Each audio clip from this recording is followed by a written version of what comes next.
Religion in the USSR. By E. Yaroslavsky, President of the League of Militant Atheists of the Soviet Union. Contents: Militant atheism becomes a mass movement. 5. The Crusade. 14. Communists and religion. 19. Decrees of the Soviet government on the separation of the church from the state, and of the school from the church. 22. What is religion? 29. The church handmaid of the bourgeois state. 39. Religion, science, faith, and knowledge. 48. Religion divides people of the same class but of different faiths. 50. The communist attitude towards nonconformist sects. 53. How to carry on anti-religious propaganda. 55. Religion in the USSR. Militant atheism becomes a mass movement. The epoch-making changes which are taking place in all branches of the national economy in the USSR must necessarily be accompanied by correspondingly sharp changes in the ideology of the great masses. The soil that fostered the ideology of the Russian workers in the period of Tsarist reaction is now being deeply plowed up by lumbering tractors on the collective and state farms. The choicest seeds of Leninism are being sown on a vast expanse of territory stretching over 1/6 of the surface of the globe. Years of stubborn and persistent toil have prepared the soil to receive the seed. Now that the sowers have grown up, have been trained and prepared for their task, we garner the rich harvest they sowed. Witness the mass anti-religious movement, which is one of the consequences of the enormous social economic changes which are taking place in our country. The program of our party says: the Communist Party of the Soviet Union is guided by the conviction that only the conscious and deliberate planning of all the social and economic activities of the masses will cause religious prejudices to die out completely. The party stands for the complete dissolution of the ties between the exploiting classes and organized religious propaganda, and facilitates the real emancipation of the working masses from religious prejudices by organizing the widest possible scientific, educational and anti-religious propaganda. Thus religious beliefs will be destroyed not primarily by anti-religious propaganda, but by the conscious and deliberate planning of all the social and economic activities of the masses. This does not imply that the party should or does ignore the use of anti-religious propaganda, which helps to form the new atheist conceptions of the broad toiling masses. The basis of this movement, however, rests on the fact that the working class is winning in its struggle against the capitalist forms of economy, that the working class is rebuilding the whole of the country in accordance with socialist ideas, that it is not the old Russia, but the workers, the most suitable standard bearers of atheism, the leaders of the socialist revolution, who are building giant state farms, who are building the mighty Dnieper Dam and the large tractor works, who are marching to victory despite the malevolent plotting of the exploiters of all the world. The Piatilitka in the realm of construction embodies that conscious and deliberate planning of all the social and economic activities of the masses which the party program refers to as the greatest force which will bring in its wake the dying out of religious prejudices. Under the leadership and influence of the proletariat, the peasants are turning to a new form of economy, socialized economy. More and more we find them adopting the new technique and freeing themselves from and subduing the dominion of the elemental forces of nature. These victories over nature, over these elemental forces, are of paramount importance in the work of freeing the great peasant masses from the stupefying influence of religion. In a few more years the masses of peasants organized in the collective and state farms will, with the use of the mighty technique of the proletarian state and with the help of the mighty fertilizers at work upon new and hitherto untilled fields, be able to free themselves from the last remnants of the influence of religion which the exploiters had almost indelibly imprinted on their minds in the course of centuries. It must be pointed out that in this process, the cultural revolution, the logical concomitant of all these profound changes in the national economy of our country, plays a very important part. Take for example the Christmas holidays, December 25, 26 and 27. In the village of Borodino, the peasants arranged a mass festival of socialist culture. About 2,000 people, poor and middle peasants, came from all parts of the country and without a single dissenting voice closed down 2 of the 3 churches in the village. They installed machinery in one church and turned it into a collective farm mill, in the other they opened up a home for socialist culture with a number of assembly rooms, a library, rooms for study circles, moving pictures, and radio. But all this was made possible only because the peasant masses had joined this mighty movement and because of the influence of the mass collectivization of the farms in this region. Illiteracy has been almost completely wiped out in this village, and 2/3 of the adult population regularly visit the village reading room. This room was set up without a single kopeck being spent by the state, as was also an elementary school, another school for knitting and sewing, a living newspaper, a young pioneer detachment, a creche for babies, and a library. Out of every 3 homes, 2 subscribe to newspapers, and in every home there are 2 who go to the library. This is something entirely new in the Russian village. Here they are making short shrift with all the vestiges of the old regime. Hand in hand with this work of reconstructing our economy, we are making great progress in remolding the consciousness of the masses. We see in this an assurance that the work of the atheists will be crowned with success, and this explains why militant atheism has become not only a mass movement in the cities, but throughout the whole countryside. This is of tremendous significance in view of the fact that all our work towards carrying out the piatilitka, the industrialization of the country, the collectivization of agriculture, as well as our entire cultural revolution deals a crushing blow to all exploiters and to their influence over the toiling peasant masses. This is why our party finds it easier sailing now than at any time before to completely dissolve the ties, as our program reads, between the exploiting classes and organized religious propaganda. The collective farmers will not go to the priest to ask him to propitiate the deity by offering up a prayer to the prophet Elijah or some other saint in the calendar. They will rely solely on the village proletariat to improve the conditions of their work, to combat drought and other elemental forces of nature which affect the well-being of the masses. A gigantic movement against religious organizations is going on in the collective farms, in favor of dropping out of religious societies, of removing church bells, closing down churches and remodeling them to meet the new secular cultural requirements of the masses. Only a few months ago, this movement bore an entirely different character. Indeed, before our very eyes, quantity has been transformed into quality. There is not the slightest doubt that these 2 fronts on which we work, the destruction of the material roots of religion, and atheist propaganda, are evidences of the many-sided activities of the proletariat which, in the aggregate, seeks not only to explain the world, but to remake it.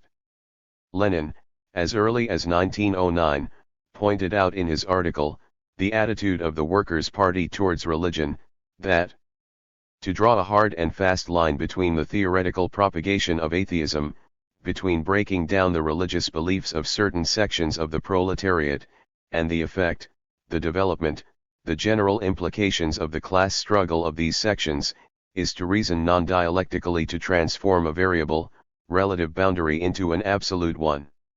It is a forcible tearing asunder of that which is indissolubly connected in reality.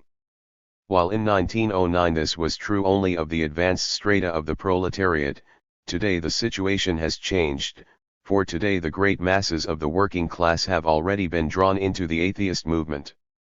We must lay great emphasis on Lenin's words, and not fall either into the abstract, wordy, and in fact feudal revolutionism of the anarchist, or into the philistinism and opportunism of the petty bourgeois, or liberal intellectual, who shirks the fight against religion, forgets his tasks, reconciles himself to a belief in God, and who is guided, not by the interests of the class struggle, but by petty, mean calculations such as, not to offend, not to repel, not to frighten, and who is governed by the wise rule, live and let live, etc., etc. Asterisk. Asterisk V.I. Lenin, Religion, Little Lenin Library, Volume 7, contains the article referred to here as well as other writings by Lenin on religion ed. Let us examine the most interesting facts of the mass atheist movement of workers and peasants of yesterday and today. Industrialization Day, which has now replaced the religious holiday known as the Day of the Transfiguration, has shown to what extent not only the great masses of workers, but the peasants too, are aware of the problems of industrialization. This is a tremendously successful day. And it must be pointed out that vast numbers even of seemingly the most fervent religious devotees have during recent years begun to adopt anti-religious views. We see this change also among the Jews, the Mohammedans, and others. On such strict Jewish holidays as the Day of Atonement and New Year's Day, they arranged special subbutniks * among the Jewish workers, artisans, employees, and peasants, and the proceeds went to the industrialization fund. These subbutniks were highly successful everywhere. The Jews who year after year had spent these same days in the synagogues, now went to the factories and workshops, collected scrap iron, cleaned up the factory yards or worked in the fields. After this first industrialization day a great deal of anti-religious work began. There is no doubt whatever that the resolutions of the Second Congress of Militant Atheists, which laid down as its fundamental plan that the Union of Militant Atheists must become a mass atheist organization, played a very great part in effecting recent changes. The membership of the Union of Militant Atheists has more than doubled in a year and a half. In Kronstadt, for instance, prior to the anti-Christmas campaigns, it had 6,000 members, whereas after the campaign the membership rose to 10,000. The newspaper Bezboznik increased in circulation to 350,000. This increased interest was largely due to the initiative of a large number of organizations which until then had been rather indifferent to the necessity of anti-religious propaganda. Urgent communal work performed voluntarily and gratuitously outside of working hours or on days of rest ed.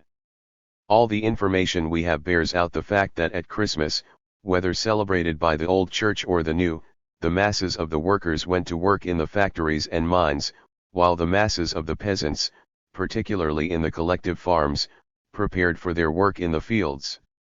Information from the factories proved that everything was running as usual. In many factories the number of workers who were absent without good reasons was even lower than usual. For instance, in Moscow, in factories NOS 6 and 7 of emancipated labor, there were 2 unexcused absences out of a force of 1,500, in Elektrozavod, 22 out of 6,000, in the Markov factory, 2 out of 2,000, in Hammer and Sickle, 39 out of 6,300, in the Bazakov cable factory, 3 out of 6,900, in the Dynamo works, 9 out of 2,500. We see a similar situation in Tver, in Leningrad, in Tula, in Bryansk, in Rostov-on-Don, in Odessa, in the Urals, and in all the other great industrial centers.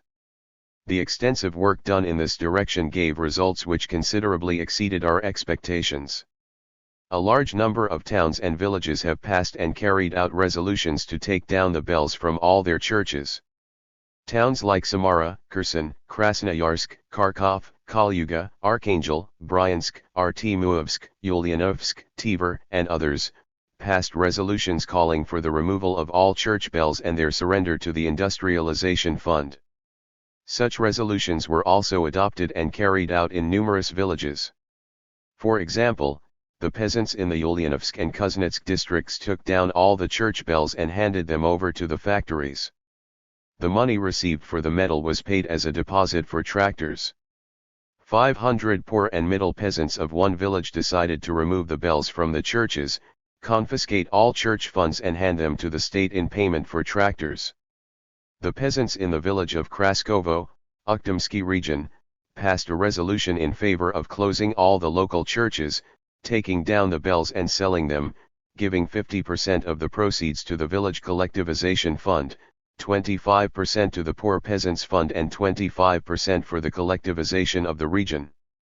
One village meeting decided to proclaim the village to be atheistic, to close down the church and expel the priest and his deacon. Elsewhere resolutions were passed to melt down all the church bells and to place 5 churches and 2 synagogues at the disposal of the educational authorities. Let us hear the rumbling of the tractors instead of the clanging of bells. Read part of the resolution passed at one village meeting. In the Odessa region alone about 100 atheist villages cropped up. We could continue to cite instances like the above ad infinitum. That these church bells can yield more than 300,000 tons of non-ferrous metals we need so much for our industrialization is not so striking as the political significance of this movement, because this is indeed a movement created by the masses, which, we must admit, has exceeded all our expectations. It ought to be borne in mind that the religious organizations were somewhat taken by surprise by this movement. They were so sure of their strength. They carried on, and continue to carry on counter-revolutionary activity. Recent trials like those of the Fyodorovists, Imyaslavists, the Union for the Liberation of the Ukraine, etc., have shown what an active part the Church has taken in counter-revolutionary activities. But at the same time we see that the clergy in a number of places are abandoning their calling. In Voronezh, after repeatedly exhibiting the bones of saints and the crude deceptions practiced by the clergy in connection with them, one priest publicly declared that he refused to humbug the people any longer and stripped off his priestly robes on the spot. Frequently, in the newspapers, we read announcements to the following effect: I, a priest, have served in the church for years, and now am convinced and realize that religion interferes with the building of socialism and stupefies the minds of the peasants and the working class. Therefore, I desire to stop deceiving and stupefying the peasants and workers. I therefore abandon my calling of priest and call upon all other members of the clergy to follow my example. Instances of people dropping out of religious communities for good are multiplying. In fact, they are assuming a mass character. The clergy and the lay members endeavor to retain their congregations by the wildest schemes imaginable. The Adventists, for example, circulated leaflets written by a former colonel named Bain Engen, bearing the following inscription: "Courage, brethren, for lo, I am coming soon." This second advent and the terrible day of judgment that was to follow were due, according to this ex-colonel, at the end of the first Piatilitka, i.e., 1932 to 1933. Religious sects are active everywhere. A sect known as the Stefanitka, led by a certain Serafima Popova, called upon the women workers in the Yugokamsky factory not to subscribe to the industrialization loans because the money, she said, would fall into the clutches of the Antichrist. But this agitation is of no avail. The masses, as we have seen, are turning away from religion and the priests. What are the conclusions to be drawn from this mass movement? Does it mean that we can let things run on of their own accord, and slacken the work of organizing anti-religious propaganda and widening its scope?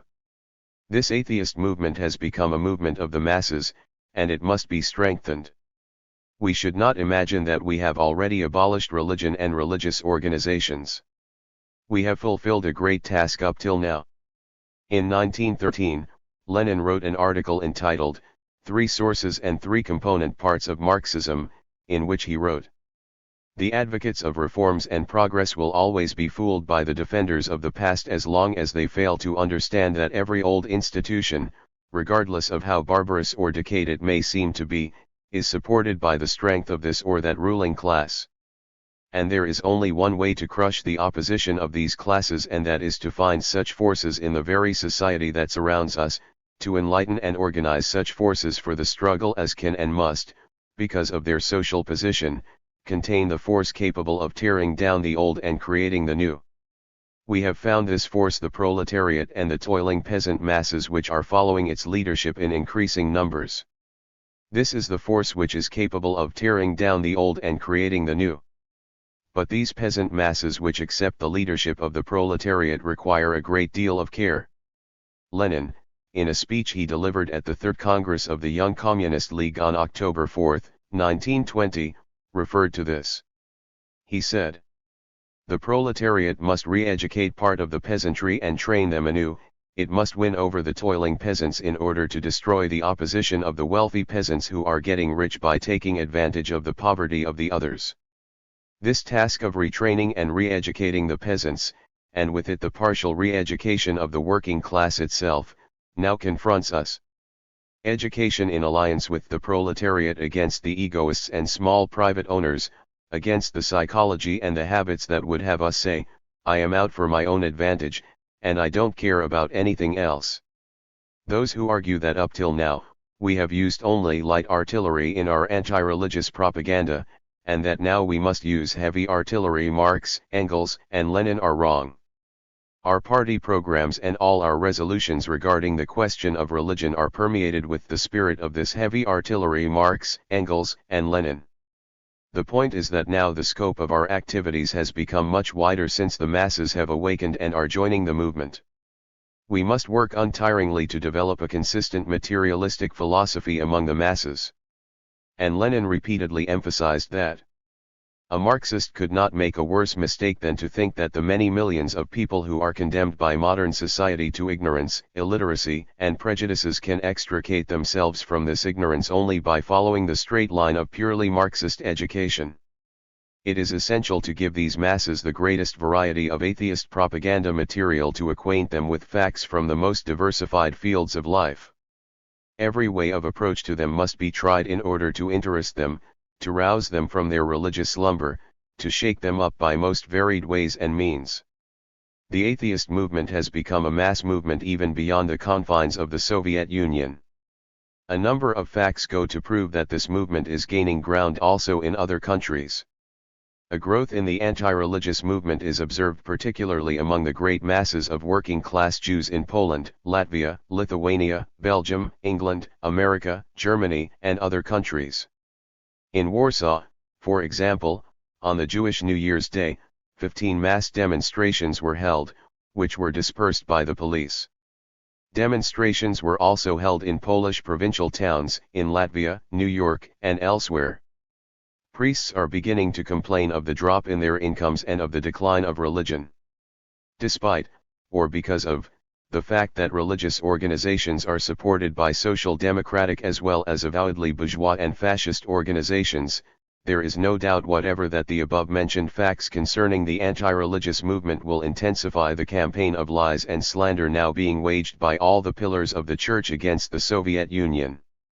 The exploiters of all countries fully realize that the experience of the work of socialist construction, which is going on throughout the length and breadth of the USSR, in town and country, will be of enormous significance for the workers in other countries. The 5-year plan, which maps out our economic construction, is riveted to another and a concurrent 5-year plan designed to tear up the roots of religion. The vast army of exploiters and priests of all the religious creeds all over the world realize that the day when the earth will tremble beneath their feet is drawing near. That is why the rise of the mass atheist movement imposes upon the communist parties the task of increasing the anti-religious struggle.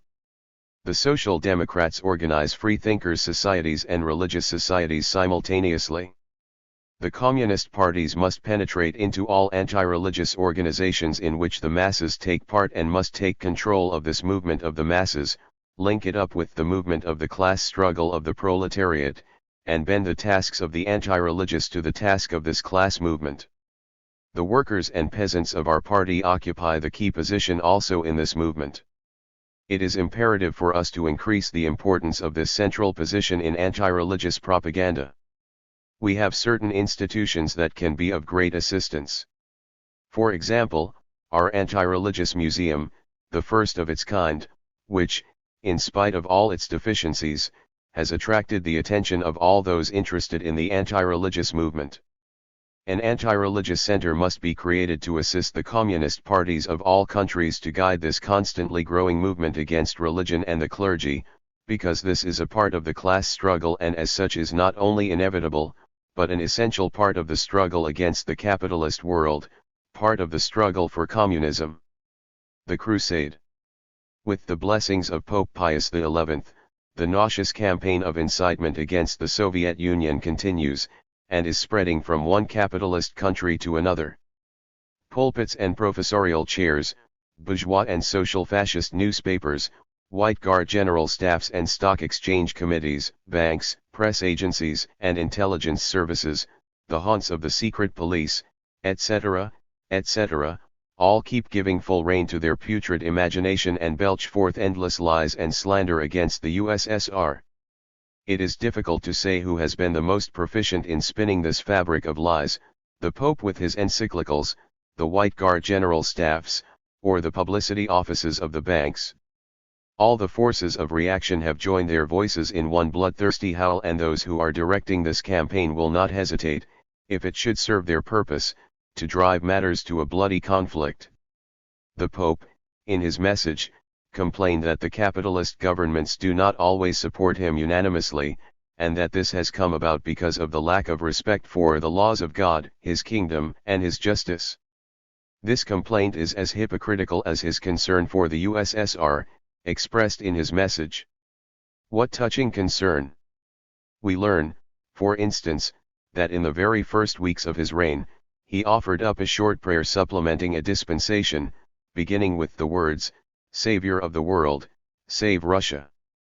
And that during the course of the last 2 months he has approved 2 forms of prayer in which the Russian people are entrusted to the kindly protection of that miracle worker of Lisieux, Saint Therese of the Infant Jesus. If we were not atheists, we would pray, "Deliver us, O Lord, from such friends, from our enemies we can deliver ourselves."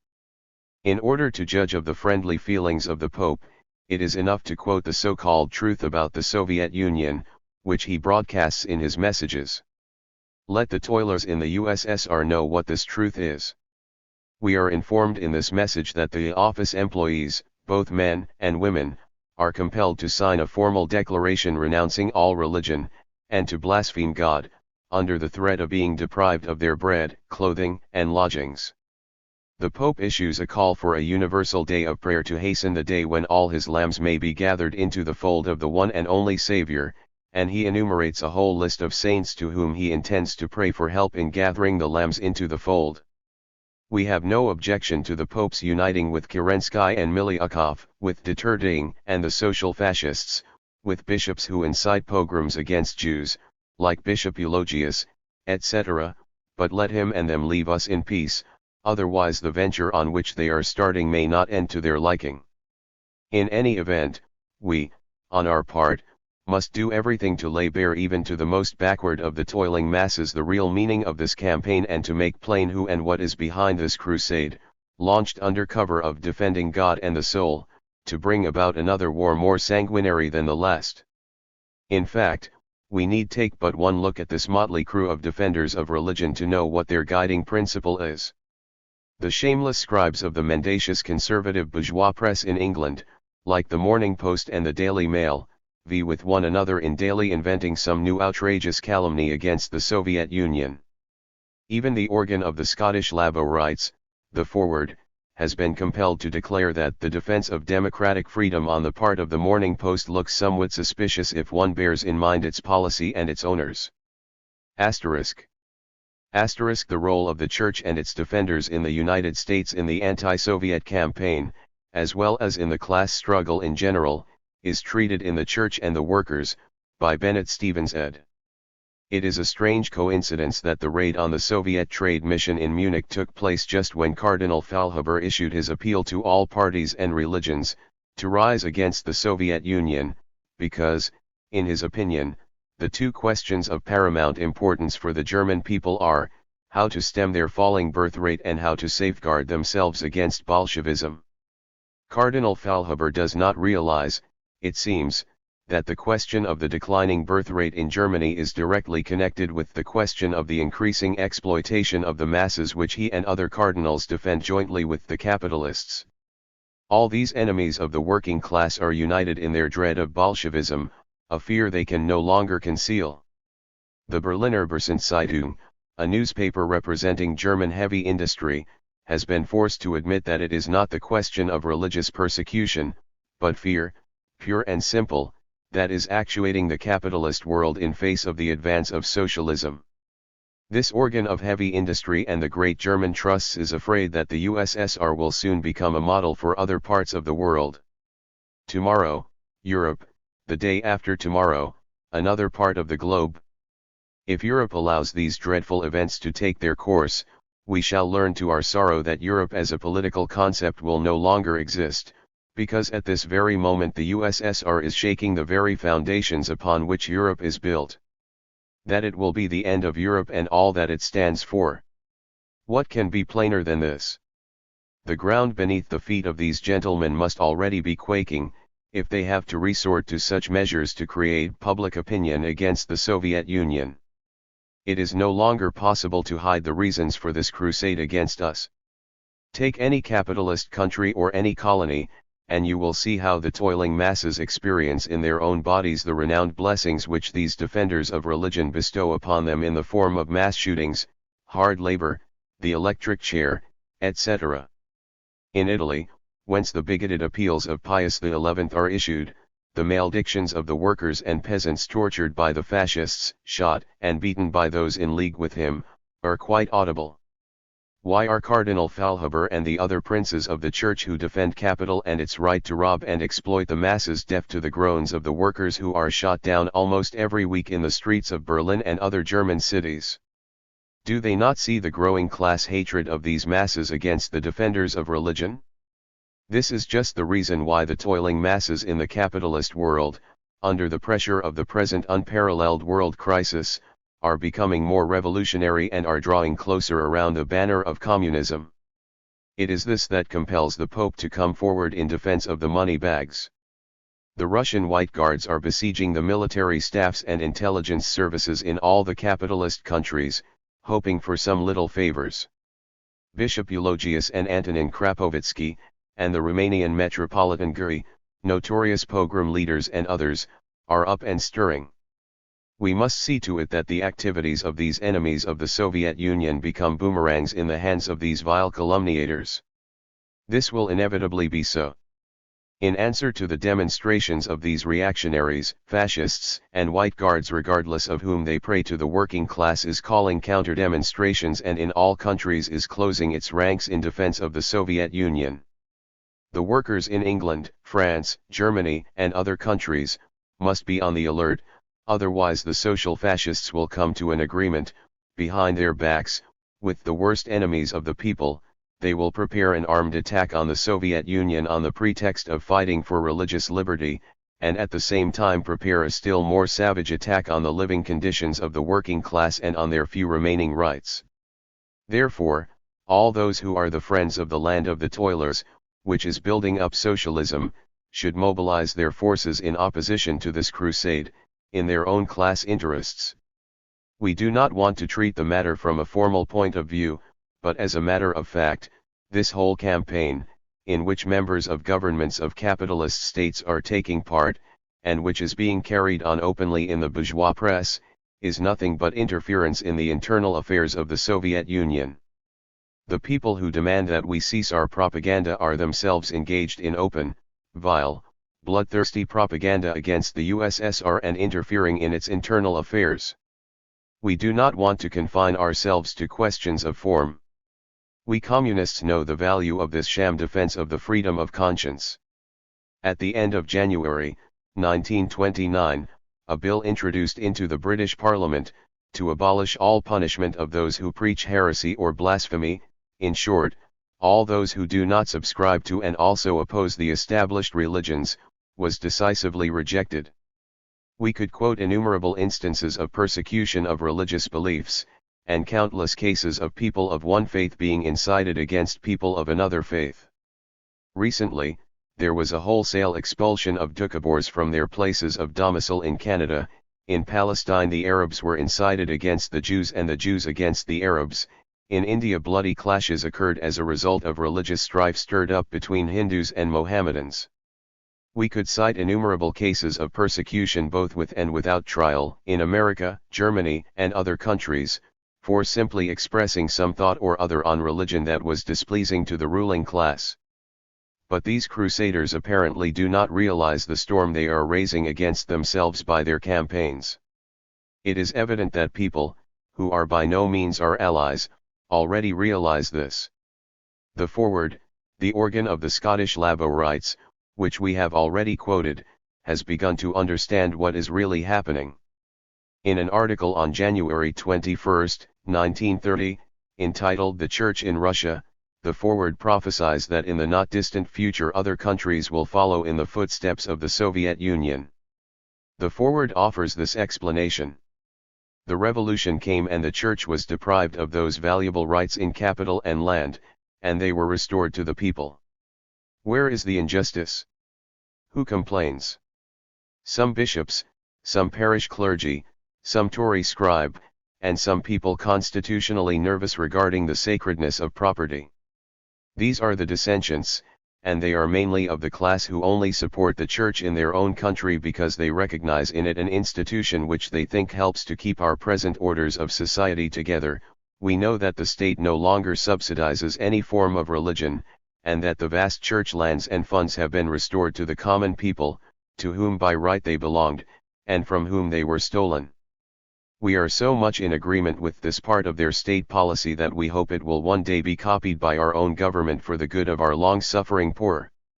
The fact that this organ, which is an inveterate enemy of the Communist Party, speaks in such a tone today, indicates that the masses of the workers are watching with increasing sympathy the great work going on in the Soviet Union. The crusade our enemies are launching can only hasten the inevitable process, as a result of which the majority of the working class will understand the necessity of repeating the experience of the Russian toilers throughout the capitalist world. Only then will religious, racial, and national strife end. We, on our part, must do all in our power to speed up the process of freeing the masses from the influence of those who defend capitalist slavery under the guise of defending religion. Communists and religion. Why must every Leninist know the correct communist attitude towards religion? Why is every class-conscious worker and peasant who wants to join the Communist Party confronted with the question of religion? What have the communists to do with God? Why are they concerned with religion?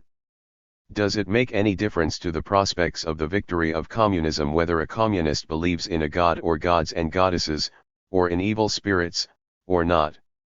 Is it not possible to be a communist and at the same time believe in religion, i.e., believe that the whole world is controlled by a god, or a number of gods, and that everything on earth is done by the will of these gods or of their assistants the saints, or the malice of evil spirits devils, fiends, Satan?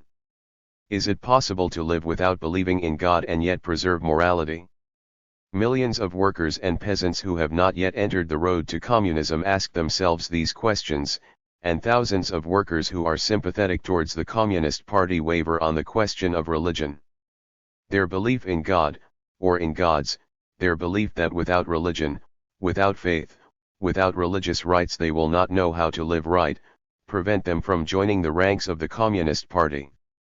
The worker in the city can more easily free himself from religious beliefs than rural workers. It is easier for young people to abandon religious beliefs, their beliefs are not so firmly rooted. It is much more difficult for old folks to shake off these beliefs. And as a rule it is still more difficult for women to get away from religion than men. Every Leninist, every communist, every class-conscious worker and peasant must be able to explain why a communist cannot support religion, why communists fight against religion, and every communist must be able to answer the questions put to him by his fellow workers on this subject. He must know and understand why the Soviet government has separated the church from the state, and the school from the church. Program of the CPSU on the question of religion. What is a program? The program of a party is the full statement of the demands and views of the party on all phases of its activities. The party program explains the struggle of the various classes in modern society, and how this society develops. Our program contains our party's demands on all questions concerning social life. On questions of religion we had to express ourselves with precision and clarity. What does our program say on these questions?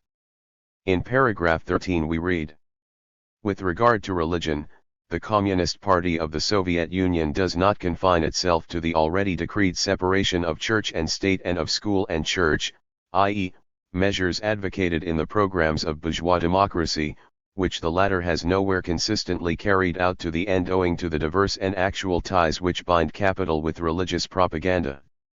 The Communist Party of the Soviet Union is guided by the conviction that only conscious and deliberate planning of all the social and economic activities of the masses will cause religious prejudices to die out.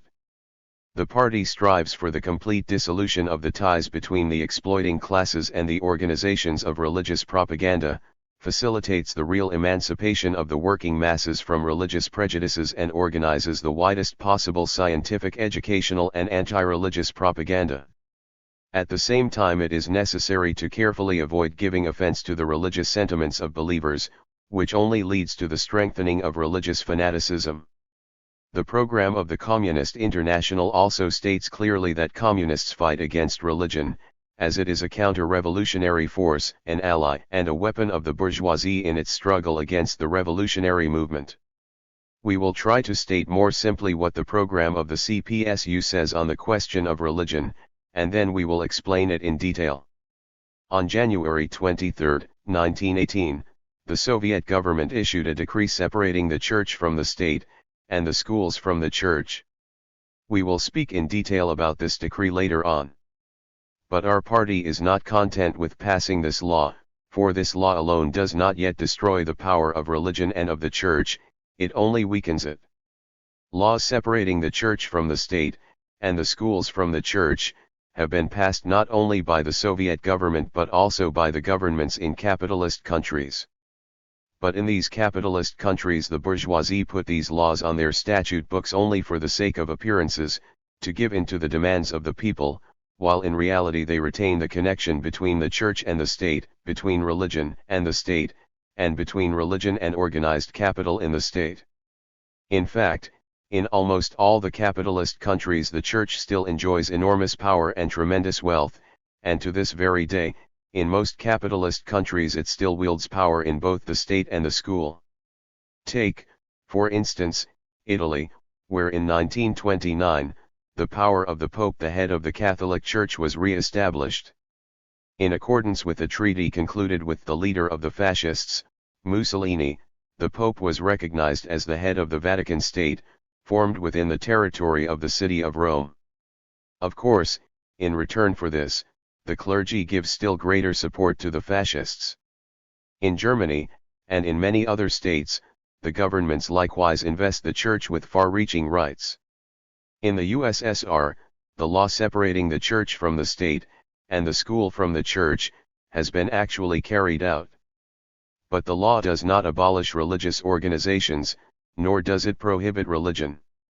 Our party is convinced that only when all social life, including economic life, proceeds according to a conscious, well-thought-out plan, will religion lose its authority over the peasantry and over the working class.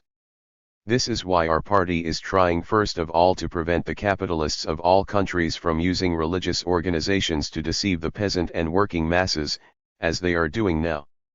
We expose the class basis of religion, that is, we lay bare the class motives of those who are interested in upholding and spreading religious beliefs.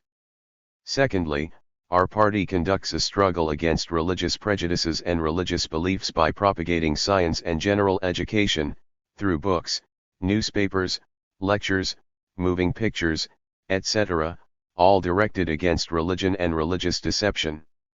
As already stated, our program expressly warns all communists and Marxists that they must, in carrying out this work, act in a way that will give no avoidable offense to the sentiments of believers, because, by intentionally outraging the feelings of believers, they will only confirm them in their religious convictions. Decrees of the Soviet government on the separation of the church from the state, and of the school from the church. On January 23, 1918, the Soviet government issued a decree on the disestablishment of the church. This decree reads as follows. Decree of the Soviet of People's Commissars on the separation of the church from the state, and of the school from the church. The church is hereby separated from the state. It is unlawful to pass any local law or issue any decree whatsoever within the territory of the republics, which will restrict or limit the liberty of conscience or grant any advantage or privilege whatsoever to any citizen on the basis of his religious profession. Every citizen may profess any religion he desires or profess no religion. All laws disfranchising any citizen by reason of his profession or non-profession of faith are hereby repealed. Note: no reference is to be made in any official document to the profession or non-profession of religion by any citizen *** formerly, on registering birth, marriage, death, or applications to official institutions, the applicant had to state what faith he subscribed to ed. No proceedings of any state or other official public body shall be accompanied by any religious rites or ceremonies whatsoever. The right to perform religious rites is hereby guaranteed insofar as no breach of the peace is committed and the performance does not infringe upon any of the rights of any citizen of the Soviet Republic. Local authorities have the right in such cases to take all the measures necessary to safeguard public order and security. No person may refuse to fulfill any civic obligation on the ground of his religious convictions. Exceptions to this rule may be made on the condition that another civic obligation is performed in substitution for the one declined, but this must in each separate case be considered by the People's Court. Religious vows, or oaths, are abolished. Whenever necessary, solemn affirmation to tell the truth is made. Registration of births, marriages, deaths, etc., are performed exclusively by the civil authorities and the departments for the registration of marriages and births. The school is hereby separated from the church. The teaching of religious doctrines is not permitted in any state, public, or private educational institution where general educational subjects are taught. Citizens may give or receive religious instructions privately. All ecclesiastical and religious societies are subject to the general conditions governing private societies and associations, and shall not receive any privilege or subsidy from any state, local, autonomous or self-governing body. No compulsory collection of dues or assessments for the benefit of ecclesiastical or religious societies is permitted, nor may any measures of compulsion or punishment of fellow members be taken by such societies. No ecclesiastical or religious society whatsoever has the right to own private property, nor does any such society enjoy the rights of a judicial person. All the property of the existing ecclesiastical and religious societies in Russia becomes the property of the people. The local or central state authorities may, by special decree, place the buildings and objects specially intended for worship at the service of the given religious society free of charge. Several years have now passed since this decree was passed, and every one can judge for himself whether this was the correct step to take or not. Every citizen, this decree declares, may profess any religion he pleases, or no religion at all. Was this the case before? Formerly, people suffered all kinds of punishments because they did not profess the particular religion ordered by the government, but professed the religion prompted by their degree of development, their lives, and their consciences. The Doukhobors, for instance, were forcibly deprived of their children so that they would not be brought up in the Doukhobor faith. In Siberia, large numbers of people of various beliefs had been exiled to the wildest and most remote places, because they dissented from the official religion, and special monastery prisons were crowded with so-called heretics, that is, people who did not believe at the bidding of the police in priests' cassocks. The decree of the Soviet government not only grants every person the right to choose any religion he pleases, but at the same time leaves him free to profess no religion at all, whereas, formerly the atheist was regarded as a pernicious, dangerous person, and was subjected to all kinds of persecution. His life was made a misery, for his conscience was violated. It is for this very reason that sections 2, 3, and 6 of the decree forbid religious discrimination among citizens. Formerly, things permissible to those of the Orthodox faith were not permissible to dissenters, Jews, Mohammedans, or non-believers. Now such privileges are abolished. This is why no official document, certificate, passport, or other document may bear any reference to the religion of the person concerned. Section 4 of this decree forbids all religious ceremonies and rites of any description during the proceedings at any state or public functions, and this is why religious oaths and vows are also abolished. We do not demand that an oath be taken on the Gospels, or on the cross or any other so-called sacred object. Whenever it is necessary to make a public declaration to tell the truth, we accept a solemn affirmation which is based upon the class consciousness of the person making the promise, as for example, the solemn affirmation of a young pioneer, or a Red Army soldier. The decree on the separation of the Church from the state, guarantees to all full liberty to perform their religious rites, but does not permit the acts of any religious organizations to disturb the public peace or encroach upon the rights of other citizens of the Soviet Union. For the sake of greater clarity upon this question, an amendment to the Constitution was made in 1929, which is now the basic law of the R.S.F.S.R*. This amendment states that all citizens are free to profess any religion and have the right to conduct anti-religious propaganda.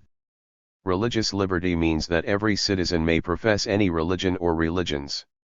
This is a matter for his own conscience to decide. That clause in the Constitution means at the same time that the activities of religious associations are to be reduced to practicing their various cults. See the Constitution of the USSR. Ed. What was the position in regard to liberty of conscience prior to the revolution? Let us see. A religious procession is passing by. Whether one wanted to or not, one had to pull off one's cap. The same constraint was imposed in passing the Savior's Gate of the Shrine of the Iberian Mother, which the Moscow workers pulled down in 1929, because it obstructed street traffic. Many a time when one did not take one's hat off fast enough, somebody would pull it off and assault one into the bargain, and there was nobody to complain to. This was considered the proper thing to do. We do not now permit believers to behave towards other believers, or non-believers, in this fashion. But we still tolerate things that disturb the peace of other citizens. I, for instance, a non-believer, live near a church. I come home tired after a hard day's work and need rest. But my rest is disturbed and my nerves torn to shreds by the furious clanging of numerous church bells. The tolling of the bells disturbs the public peace and general quiet. Even in a number of bourgeois states, the ringing of church bells is regulated by law. There they would not tolerate the din created by the bells of Moscow's 40 times 40 churches. Here, we make a temporary concession to the prejudices of the believers because the great masses are not yet sufficiently enlightened to abolish this absurd and harmful custom which disturbs the much-needed rest of the workers. But already in numerous places in the Soviet Union the workers and peasants have demanded that the ringing of church bells cease, and that the bells be taken down and used for the needs of industry*. In Moscow the ringing of church bells was prohibited by a city ordinance passed in 1930 ed. All religious organizations, according to the decree separating the church from the state, are placed on an equal footing as regards property rights. The state does not undertake any expense in regard to any church or religion. Section 10 of the decree says, religious societies shall not receive any privileges or subsidies whatsoever from any state or local self-governing body. This is the actual separation of the church from the state. Those who need the services of the priests must pay for them. The clergy cannot be maintained at the expense of the whole population, or at the expense of non-believers. Formerly, the state paid out tremendous sums as much as 50 million gold rubles and more per annum, at the expense of the whole population, including the non-Orthodox and non-believers, for the support of churches and monasteries. It was a general tax for the benefit of stupidity and for the continued stupefaction of the masses. Unfortunately, collections for churches still continue. Here and there the sums paid by the local population to the priests exceed the amount they pay in agricultural tax. The law on the separation of the church from the state, however, foresaw that attempts would be made under the cloak of religion to evade certain civic duties. Take, for instance, the Baptists, the Evangelists, or the Adventists. In capitalist countries the adherents of these religious sects are not exempt from military service and raise no objection to it. The well-known English statesman, Lloyd George, for example, is a Baptist, but he was one of the principal leaders in the last imperialist war. The Russian Baptists call him their brother in Christ. In the USSR, however, a number of Baptists, Evangelists, and Adventists declare that their religious convictions forbid them to take up military duties. Section 6 of the decree, however, states that no person may evade his civic duties on the grounds of religious scruples. Only in special cases, and then after the decision of the People's Court, is it permissible to release a citizen from the discharge of any duty, the fulfillment of which he considers incompatible with his religious convictions. But in such cases one civic duty must be replaced by another. Such special cases are handled in the following manner. if the members of the religious organization in question did not perform any military service under the Tsar, such as the Mennonites, for instance, then in each individual case, they may be exempted from military service, but they must perform some other duty instead. But those who served the Tsar, the landlords, and the capitalists before the revolution, and now come and say to the workers' and peasants' government that religion interferes with their serving in the army, we say emphatically, no. We say, if you had no compunction about serving the Tsar, the landlords, and capitalists, then you can serve the workers and peasants. Now as to the registration of births, deaths, marriages, and divorce. How was this done before the revolution? Everything was in the hands of the priests, the rabbi, or the mullah. The priest registered the names in the church records and made out a birth certificate. Without this certificate it was impossible to go to school or obtain work, or even be buried. Religion required that some sort of rite had to be performed: christening, circumcision, or some other such rite. This again meant more fees for the priest. When the time came for one to get married, one had again to go to the priest. Without a church service a marriage was not considered legal, and any children resulting were deemed illegitimate. Illegitimate children were, moreover, treated like stray dogs; they had no rights. Marriage, again, meant more income for the priest. Even when one was dead, the priest charged for performing the funeral rites and for making out the death certificate. The decree separating the church from the state changed all this. These formalities are now attended to exclusively by the civil authorities of the state. Births and deaths must, of course, be registered, in order that we may know the size of the population. And, of course, it is necessary to record every marriage and divorce, because the civil status of a person determines the application of many laws to him, for instance, allotment of land, payment of taxes, military service, etc. It is important also to keep a record of deaths. The law only recognizes civil marriages.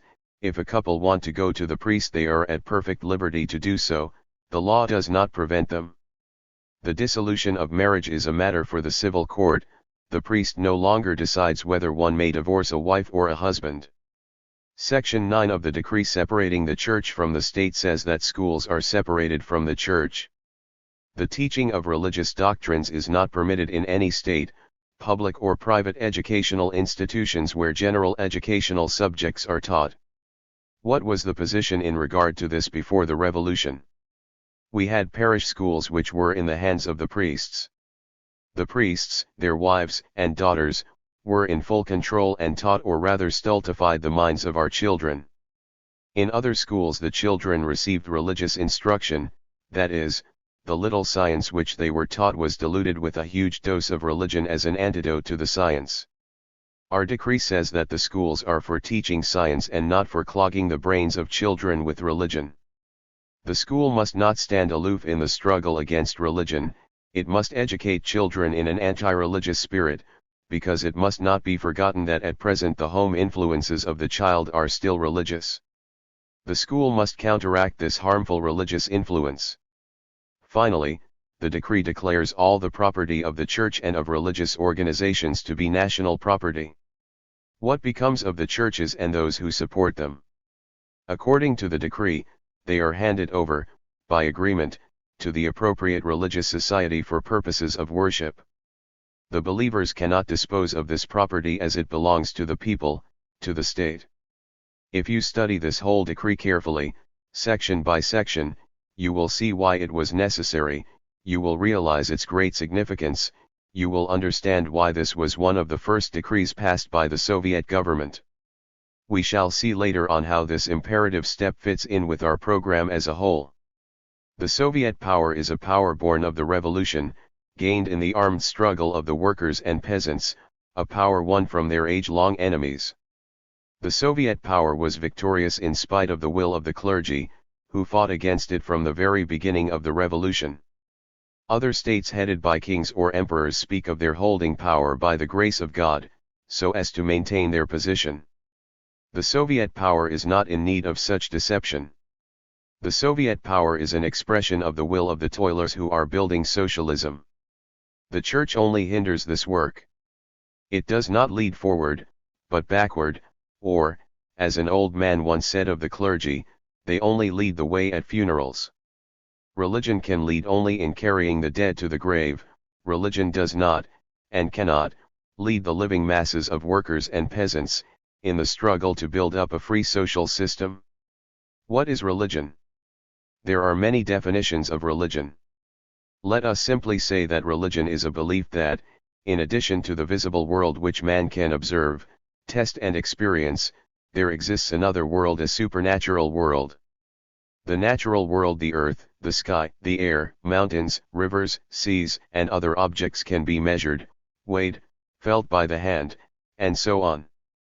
But this imaginary supernatural world cannot be measured or weighed, nor can it be verified by any means within our experience.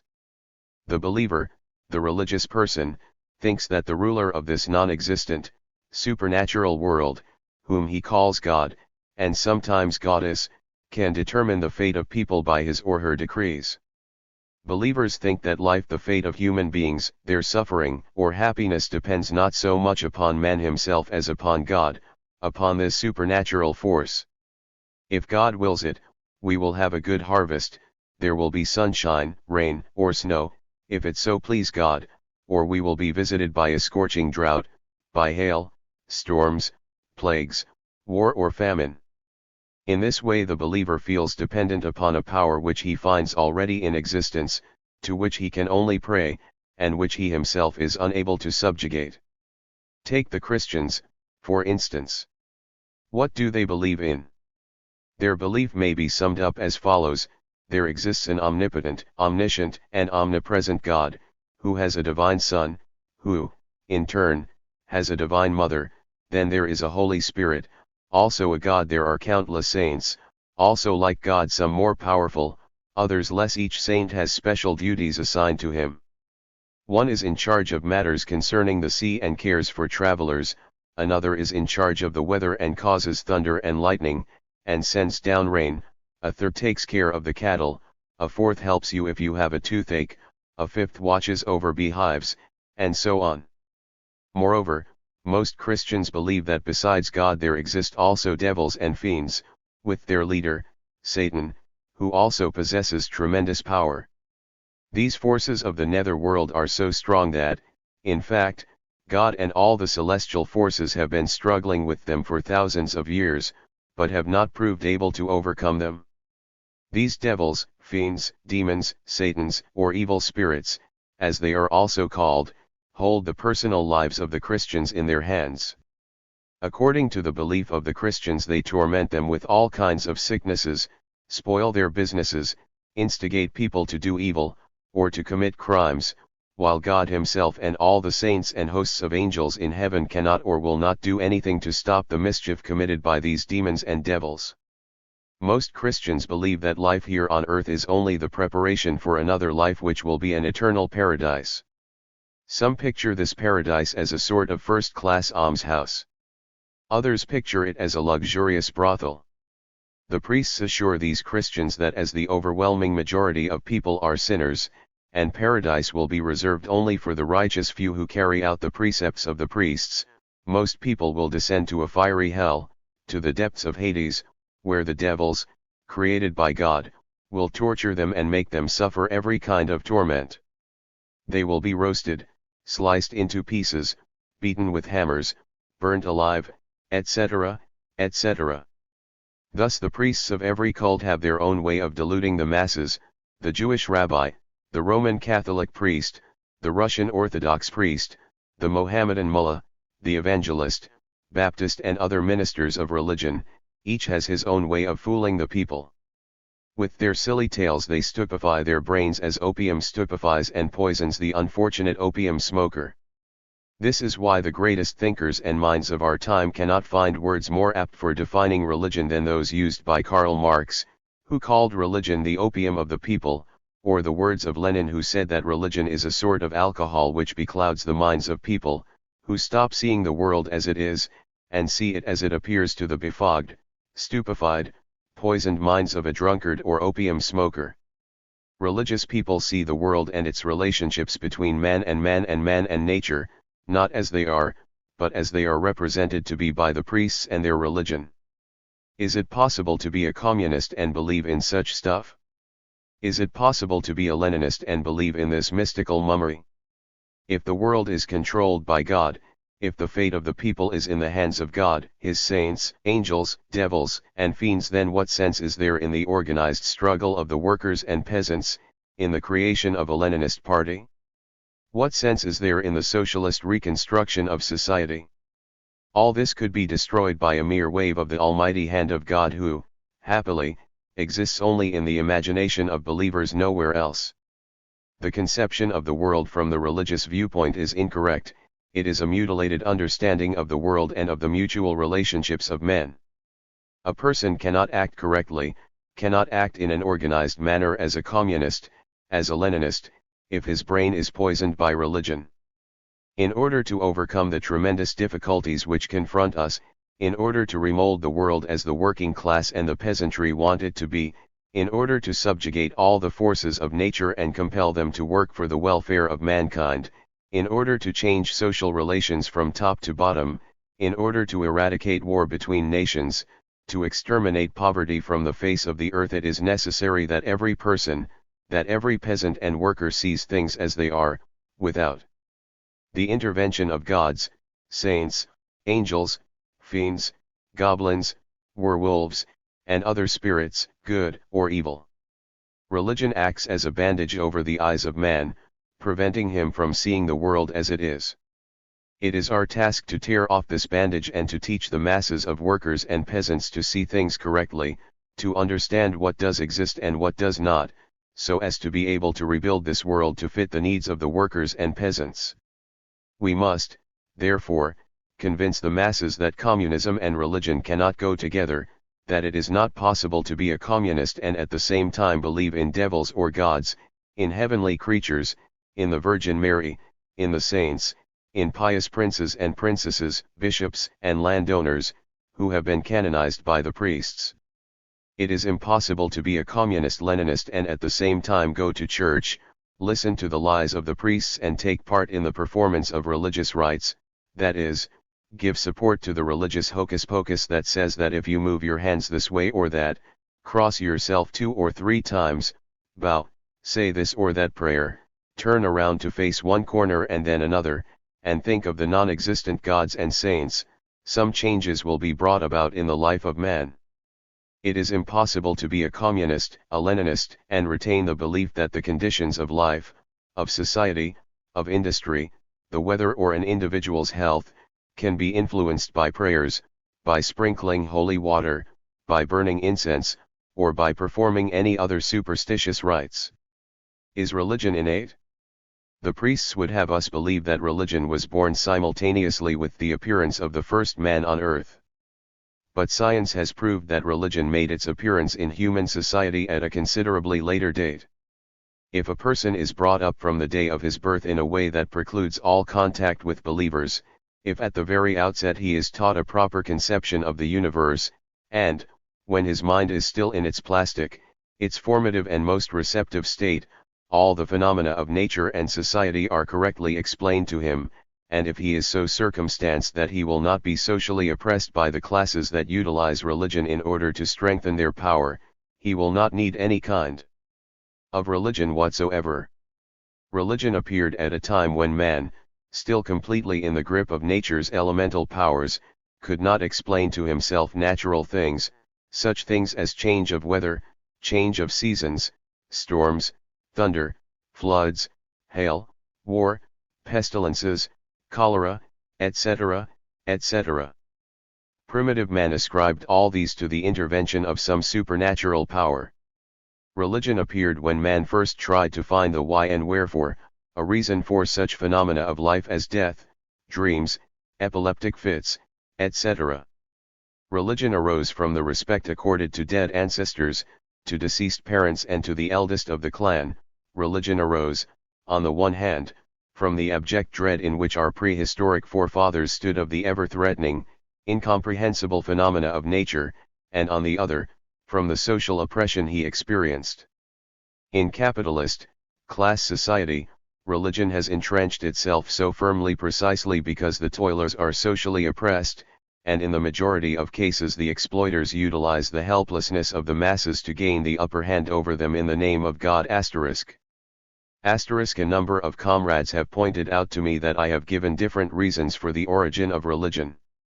That is true. But that was really how it was. The roots and the content of religion were different at different times. Religion sanctioned slavery.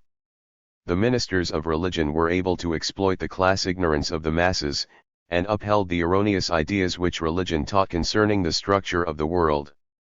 They were interested in perpetuating the fear of the gods, and the devils, that haunted the people, in perpetuating their belief in saints, in angels, and fiends. The ministers of religion, the priests, the clergy, were interested in seeing that the people believed in the divine origin of the authorities which maintained the clergy. These ministers of religion, priests, and parsons were paid to teach that the world of the exploiters, of the oppressors of the landlords and the capitalists is a just world, a world in accordance with the laws of God. In any society that is divided into classes, where on one side of the line you have the oppressed and the exploited, and on the other side the oppressors and exploiters, religion and its ministers were and still are one of the bulwarks of the oppression of the masses. You all know whom the church has been serving all along. When serfdom existed, the clergy persuaded the people that serfdom was the very best of conditions to be in, that is, for those who wished ultimately to enter paradise. They preached, "Slaves, obey your masters." Christ came to earth not in order to abolish slavery, but in order to make the bad slave a good slave. The state which upheld serfdom was hated by the people.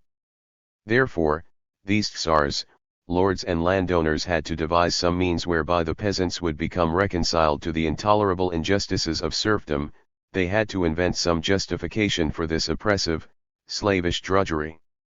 And here the clergy sprang to the assistance of the tsars, princes, the boyars, and the landlords, by thundering from their pulpits that serfdom was instituted at the express command and wish of God. The clergy shouldered the task of explaining to the peasantry the divine origin of this order of society. The wily priests summoned the aid of the church and religion, cited chapter and verse, and impressed upon the benighted peasants the great virtue of humility and meekness. Subject yourself to every ordinance of man for the Lord's sake, whether it be to the king, as supreme, or unto governors, as unto them that are sent by him. For so is the will of God. Let every soul be subject unto the higher powers. For there is no power but of God, and the powers that be are ordained of God. The ruler is a minister of God to thee for good.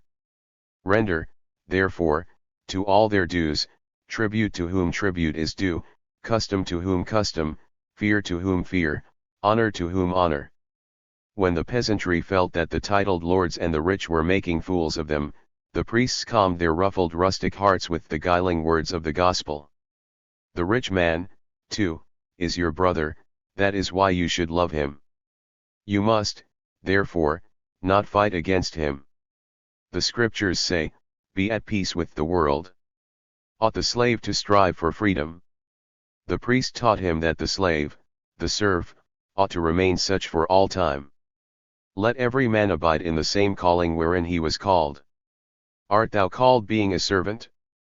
Care not for it. If the peasantry thought of some way of overthrowing the rule of the princes, boyars, and landlords, the church said to them, "It is not fit that the slaves rule the princes." Or, "For 3 things the earth is disquieted, and for 4 which it cannot bear, the servant when he reigneth, and a handmaid that is heir to her mistress." So serfdom continued its weary way, burdened with every conceivable penalty for infractions of its rigorous regime, groaning under the weight of the injustice of the system, while the clergy persuaded the people that this was the order of things as decreed by God. Fodder, the stick, and the load for the ass, bread, punishment, and work for the slave. Make the slave work, and you will find peace, weaken your hand and he will seek for freedom. The slave must fully obey the will of his master. If he does not obey, condign corporal punishment, according to Christian law, will be meted out to him. And that servant, which knew his Lord's will, and prepared not himself, neither did according to his will, shall be beaten with many stripes. But to the nobles, the princes, the landlords, and boyars, religion gives counsel in the following words: if he be not obedient, put on more heavy fetters. It was even lawful to kill slaves. The laws governing slaves and serfs condemned a slave who killed a landowner, to death by torture, usually crucifixion, or quartering, while a landowner who murdered a slave even for a trivial offense would get off scot-free. The clergy justify this perversion of justice with the saintly words: every tree that bringeth not forth good fruit is hewn down, and cast into the fire. An endless string of biblical texts could be quoted which the Church has used to justify the enslavement of the people. Faithfully, indeed, did it serve the nobles, the landlords, and capitalists. It exerted the full weight of its power and authority to strengthen the autocracy of the Tsars. Fear God, said the clergy, honor the king. If we examine the texts of other sacred books, we find that the Christian hierarchy is not the only one mouthing revealed commandments from on high to justify the power of the exploiters, the capitalists, landlords, and priests. The power of the Church in different countries. Do not make the mistake of thinking that only in Tsarist Russia did religion and the Church possess such tremendous power. The most powerful religious organization in the world is the Roman Catholic Church, with the Pope of Rome at its head. The Pope of Rome, in the first place, is the owner of vast wealth. Hundreds of thousands of clergymen, monks, and nuns do his slightest bidding unquestioningly. He has at his disposal extensive holdings of real and personal property, whose value is estimated at tens of millions of dollars. He commands special banks all over the world, which control hundreds of millions in gold. Hundreds of newspapers and journals disseminate and propagate Catholic doctrines and views. The Catholics have even created special political parties, and trade unions, as in Germany, Austria, and elsewhere. These organizations are packed with obscurantists, men who are striving to drag us back to the most backward form of social existence, to serfdom, who want to see the power of the Church become all-pervading, who yearn for monarchism. The Catholics possess tremendous power in Italy, France, Belgium, Spain, Germany, England, and part of America, especially in Mexico and South America. The history of the Catholic Church is replete with deception and the mockery of the masses. It is a chronicle of unexampled villainy and of crimes perpetrated against the people. The infamous and dreaded Inquisition of the Middle Ages burned at the stake, and tortured to death on the wheel and the rack, tens of thousands of independent spirits who dared to believe otherwise than in the way prescribed by the landowners and their henchmen, the priests. The scandals connected with the papal indulgences are notorious. The Pope and his whole crew of cardinals and minor priests sold and still continue to sell absolution from punishment for sin.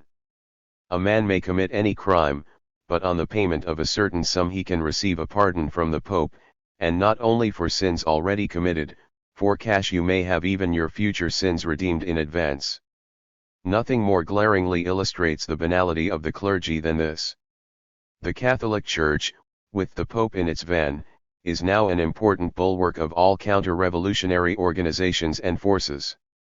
It is the good and faithful servant not only of the old capitalist landowning bourgeoisie, but also of the new bourgeoisie, the industrial and financial barons of today. The Catholic Church aids and abets the fascists in their struggle against the revolutionary workers' movement, and it joins the chorus of all the other churches who are clamoring for war against the U.S.S.R*. In 1930 the Pope of Rome, Pius XI, issued an encyclical declaring a holy crusade against the USSR. Religious organizations in all capitalist countries joined in this provocative attack, which was so brazen and crude that a part of the liberal clergy in the USSR protested in the press against this hue and cry. But the Catholic Church does not stand alone. Every other ecclesiastical organization, Lutheran, Anglican, Jewish, Buddhist, Mohammedan and others, likewise helps the capitalists and landowners of its country to exploit and stupefy the masses, and keep them steeped in the delusion that the long suffering of the people, their humiliation on earth, their starved and aching lives will receive an ample reward in heavenly bliss. All church organizations preach to the workers and peasants humility and patience, differing not a whit from the days of old in their attitude towards the capitalists, landowners, and other exploiters. The clergy continue as hitherto to hoodwink the people, assuaging their rising rebelliousness with such quackery as, "Blessed are the poor in spirit, blessed are those who hunger and thirst." The capitalists in all countries support all religions and all creeds, but they pay special attention to those religious organizations which have the greatest following among the masses, and those which are the better equipped and the more expert in the art of fooling the masses and holding them in subjection to the capitalists. The lead in these religious organizations is increasingly taken by prominent capitalists like Henry Ford, billionaire owner of automobile and tractor plants, John D. Rockefeller, Jr., leading Wall Street financier, or that well-known politician, Lloyd George, a fervent Baptist, and leader in the world slaughter of 1914 to 1918. No Baptist would think of condemning Lloyd George for this. On the contrary, he is held in very great esteem by them, otherwise our Russian Baptists would not have called him, our brother in Christ. What about the Jewish religion? It is of very great value to the Jewish capitalists, who, with the help of the rabbis, and the ancient sacred Hebrew tongue hold the people in bondage. All the other religions perform similar services for their respective capitalist masters. Although in many capitalist countries the church is nominally separated from the state, and the school from the church, the capitalists easily bridge the gap by maintaining relations between the organs of capital and the organs of religion and the church. In this way they retain in their hands one of the most potent means of deceiving and stupefying the minds of the masses. In post-war Europe the tie between the church and the bourgeois state is knit still more closely. The clergy possess enormous estates in all capitalist countries. The churches are tremendously rich and still exert enormous influence in the schools. During parliamentary elections, all religious denominations urge their followers to vote for the landowner, capitalist, or bourgeois lawyer, who best represents their interests.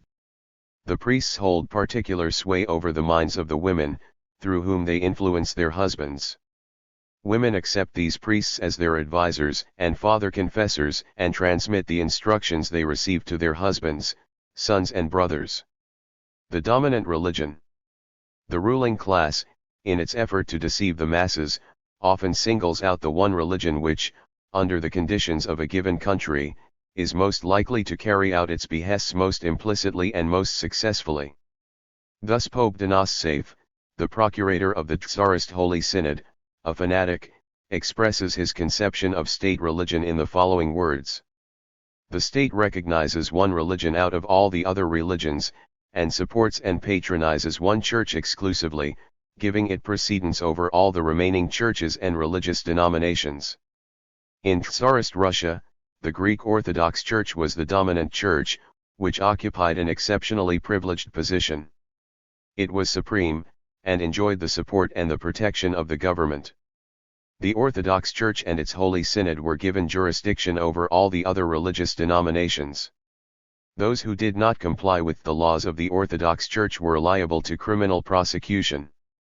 The dominant church used its prerogatives to build prison monasteries where all those who did not believe according to the ordinances of the Holy Synod were left to rot, driven insane or subjected to torture. There was a time when to cross oneself with 2 fingers instead of 3 was a crime punishable with death, and many, indeed, were executed for this crime. Old believers, Stundists, Doukhobors, fundamentalists, Mologons, Skoptsi, and other sects were exiled to Siberia. They were beaten with cudgels, their nostrils were slit, they were branded and sent to deserted spots to perish. The Doukhobors had to flee from Russia to the USA and Canada * in order to escape from such persecution.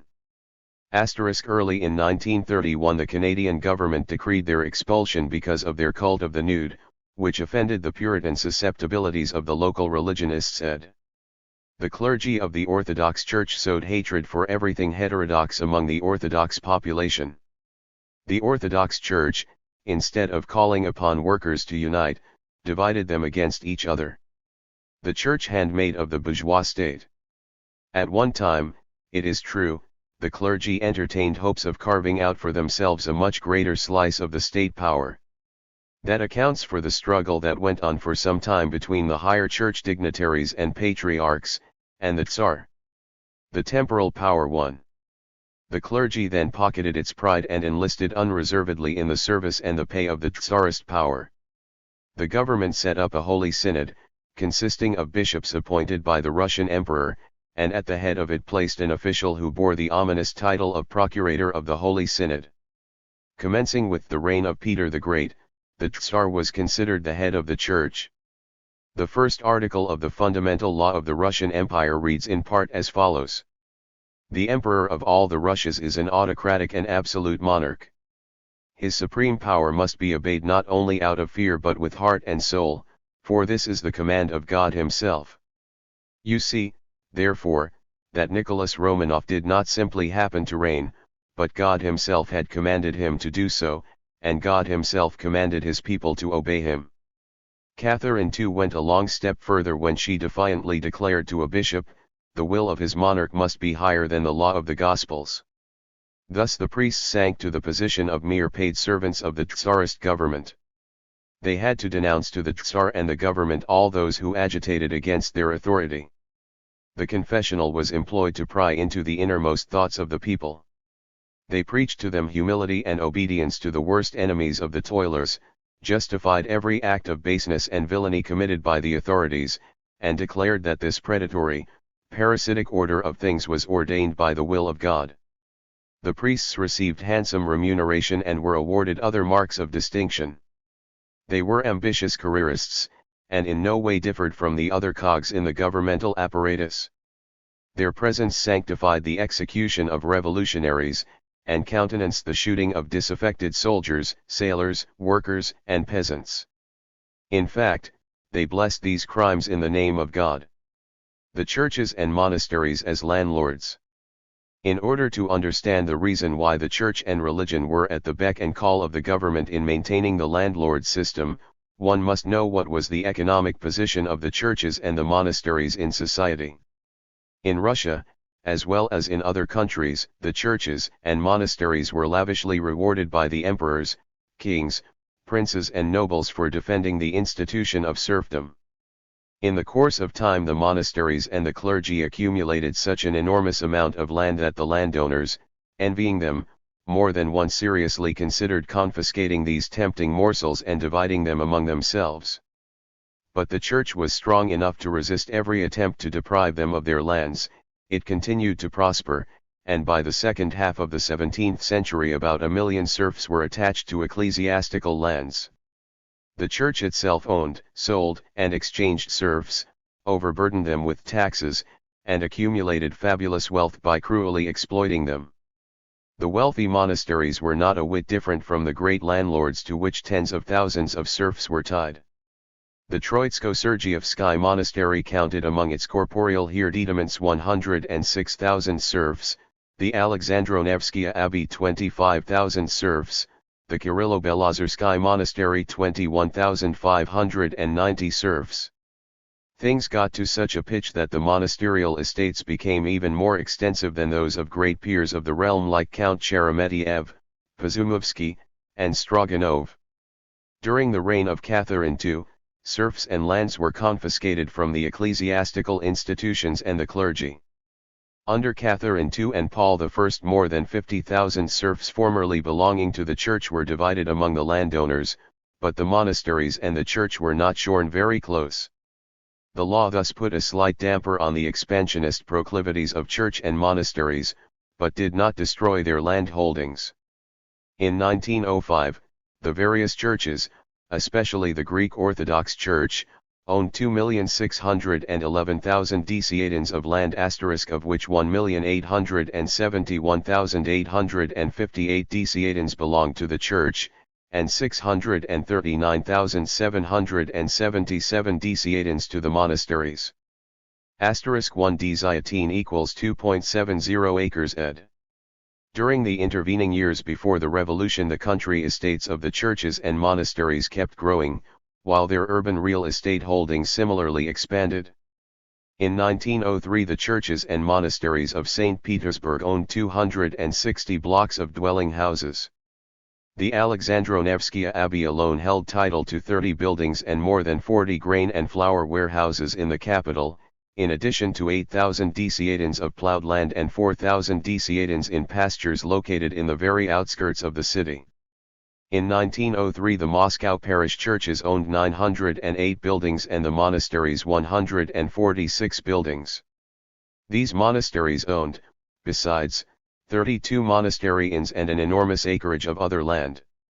Just what the capital of the churches amounted to is difficult to tell, they did not keep exact accounts, but in 1908 the Holy Synod alone had a balance of no less than 60 million gold rubles to its credit in the bank. The annual income of the Synod and the local dioceses was estimated at no less than 100 million rubles, apart from the generous offerings in kind on which each rural priest fattened and thrived. The following data testify to the luxurious life led by the priests up to the time when the revolution rudely shattered their elysium. Income of the Metropolitan of Moscow. Salary: 6,000 rubles. Table allowances: 4,000. From episcopal buildings: 8,000. The Chudov Monastery: 6,000. Troitsko-Sergievsky Abbey: 12,000. Iverskaya Shrine: 45,000. Total: 81,000 rubles. Income of the Archbishop of Novgorod. Salary: 1,500. Table allowances: 4,000. Episcopal buildings: 2,000. Novgorodsky Monastery inns: 300,000. Total: 307,500 rubles. The Metropolitan of St. Petersburg received annually 259,000 rubles, the Metropolitan of Kiev, 84,000 rubles. No wonder the more thrifty clerics become affluent landowners.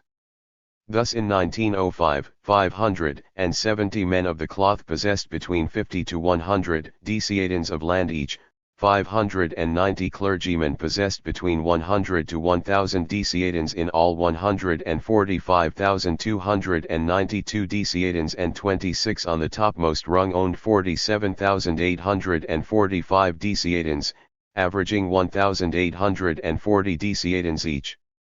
These were really big landlords. Life in the monasteries was so notoriously dissipated and gluttonous that even the Holy Synod felt constrained in 1892 to issue an edict couched in the following terms. Information has repeatedly come to the knowledge of the Holy Synod from our bishops that fathers and mothers superior, to whom the custody of monasteries has been entrusted, keep monastery funds in their cells intermingled with their personal monies and expend these trust funds on the purchase of articles, the enjoyment of which is entirely out of keeping with clerical simplicity, such as the adornment of the cells of the superiors with expensive furniture, carpets, and paintings, sometimes in gaudy hues, keeping expensive horses and carriages, and arranging luxurious dinners, at which rare foreign wines are served. There have even been cases of icons and crucifixes being sold by fathers and mothers superior for their personal gain. Our condemnation extends also to those superiors who, in disregard of the rules and regulations of their monastic order, permit relatives to remain for long periods within the monastery premises, with the intention of permitting them a quiet and comfortable retreat, especially in the summer time, to the great temptations of their brothers in Christ. The legacy of John of Kronstadt. A single illustration will serve to make plain the life of dissipation and luxury lived by the Russian prelates. After the death of John of Kronstadt, a priest revered far and wide for his saintliness, a dispute arose over the division of his estate. The case was taken to court, and the court ordered an investigation which brought the following facts to the light of day. One of the secretaries of John of Kronstadt, while in the service of the Holy Father, had built himself a home in Kronstadt costing 900,000 rubles, kept several country houses at Streluga and Oranienbaum, and possessed a mass of precious stones and over 500,000 gold rubles in cash. Other members of John's entourage, a famous courtesan of Kronstadt, Matrine Ivanovna Kizleva, who later founded the Joanite sect, in which she was known as Porphyria, Mother of God, another well-known prostitute named Catcabelia, a favorite of all the Kronstadt sailors, and a number of others, were all found to have acquired enormous wealth. John of Kronstadt had a daily income of several thousand rubles, at times it was several tens of thousands. When inventory of his belongings was taken, the following items shed a lurid light upon his saintliness: some 260 bottles of the most expensive wines, none to be had for less than 10 rubles a bottle, and numerous other articles not quite in keeping with the life of a staid respectable clergyman, but rather reminiscent of a keeper of high-class brothels. His stock of linen might arouse the envy of any Broadway dandy: over 150 new shirts, first-class underwear, haberdashery, and other finery to match. The comb with which he, John of Kronstadt, arranged his well-greased hair was set in gold and studded with large-sized jewels. But let the official court record speak for itself. The little anteroom was crowded with articles of domestic use, scattered about in great disarray. In the wardrobe, hats, clothes, and boots were piled up indiscriminately, the chests of drawers and the trunks were bursting with linen, top boots, pots of jam, packets of tea, wine, and other miscellanies. In the chest of drawers standing in the bedroom, in large trunks, and even heaped on the tables, there was a heterogeneous conglomeration of unrelated objects, such as jeweled crosses and church plate, dried mushrooms, sturgeon bones, etc., etc. Everything was thrown about pell-mell: an expensive cassock served as a wrapper for a Bible, bundles of linen, more mushrooms, several boxes of pens and matches, another sacerdotal vestment hid some secular books, silver trays and vessels, several pairs of silk trousers lined with eiderdown, under which several kilos of dried sturgeon bones, more mushrooms, more gold crosses, and also another Bible, then more linen, articles of clothing, silver church plates, and so forth, ad infinitum. We began to examine the writing table, pulled out one drawer after another, emptied their contents out on a newspaper, and heard gold and silver coins jungling amidst a collection of Ural stones, matches, and rubbish of every description. Concealed under old letters and stationery were 13,162 rubles in bank notes, mostly in 50 and 100 ruble notes, also treasury notes and bonds. So the ribald tales of the midnight orgies celebrated in the luxurious apartments of this prototype of Christian saintliness, all the gossip about loose women and the wine parties given there, were not just idle talk, but a true contemporary evaluation of the supposedly sacrosanct lives of all these saints and princes of the Church. Reasons for the counter-revolutionary role of the clergy before and since the Revolution. If such was the position of the dominant Church and its clergy, how could these propagators of superstition sympathize with the Revolution? A moment's reflection will suffice to convince anyone that the Church and the clergy adhered to the old order of things. Nor was this true of the Greek Orthodox Church alone. It may be conceded that while it was the dominant Church, enjoying special privileges and emoluments, so that its position was considerably better than that of the other church organizations, still these other church organizations did not fare so badly. The Roman Catholic Church had also an excellent income, and possessed extensive properties, besides receiving gifts from capitalist Catholic organizations abroad. The Jewish synagogues were not granted any privileges whatsoever by the Russian state, but they were fully supported by the Jewish bourgeoisie. The Jewish rabbinate, like its sister priestcrafts, drew close to the side of the rich because the Jewish Church had also incorporated in its credo the justification of the existence of exploiting classes in society. In Jewish synagogues the pews are so distributed that the rich worship at the eastern wall, the most honorable place, while the poor must say their prayers at the door, beyond which the beadle will not permit them to go. The Revolution opened the eyes of the Jewish masses to this discrimination and mummery. They saw through the role played by the priesthood, the rabbis, and the holy men, who were almost deified while alive. The Revolution thus enabled the Jewish masses to hold a day of reckoning with the priesthood which had been befuddling them. The Mohammedan clergy likewise worked hand in glove with the rich. They too amassed vast landed estates, the so-called mosque lands which were at the disposal of the mullahs. The incomes from these estates went to fill the coffers of the mosques. The mullah is thus as much the tool of the possessing classes as is the Russian priest and the Jewish rabbi. It may occur to you to ask, and what of the nonconformist sects? Were they interested in supporting the system of exploitation that existed before the revolution? Yes, and this affirmative reply may be explained as follows.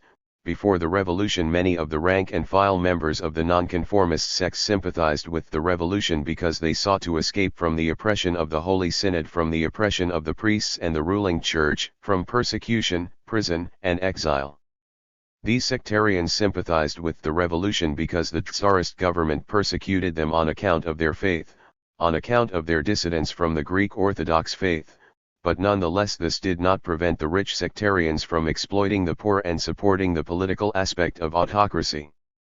The sectarians were disaffected because they were deprived of equal rights in regard to religious worship, and this rankling sense of injustice pushed them onto the side of the revolution, but the economic interests of these private owners did not permit them to give more than qualified support to the proletarian revolution.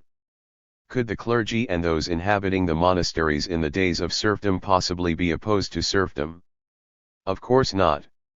The whole of their income, their well-fed, idle, parasitical mode of life, depended on the unpaid labor of the serf, on the revenue they received from the performance of religious rites for the benefit of the benighted peasant masses stupefied by the opium of religion.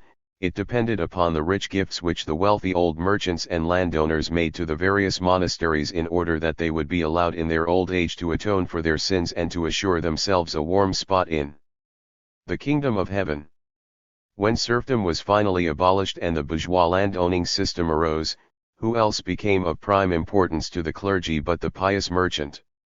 The merchants amassed wealth by sheer robbery of the masses, by fair means or by foul. Never a truer word was said than that no one ever came by a palace by honest sweat alone.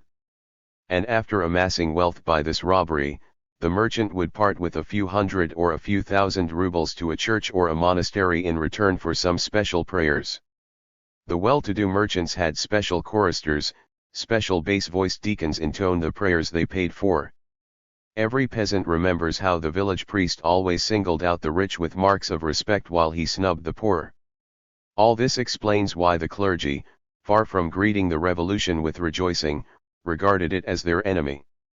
And this is why, even now, when a counter-revolutionary organization desires to worm its way into the masses, it uses religion or some church body as a screen. The Union for the Liberation of the Ukraine, discovered in 1929, was such a counter-revolutionary organization. The Ukrainian autocephalous Greek Orthodox Church played a leading role in this anti-Soviet, counter-revolutionary organization. Many of its leading church officials were white bandits, former officers of Petliura's bands, and other White Guard military organizations, Mensheviks, and socialist revolutionaries. Church and religion during the Kerensky regime. The provisional government left intact the whole church system as it was up to the time of the revolution. A church assembly was held under the Kerensky regime.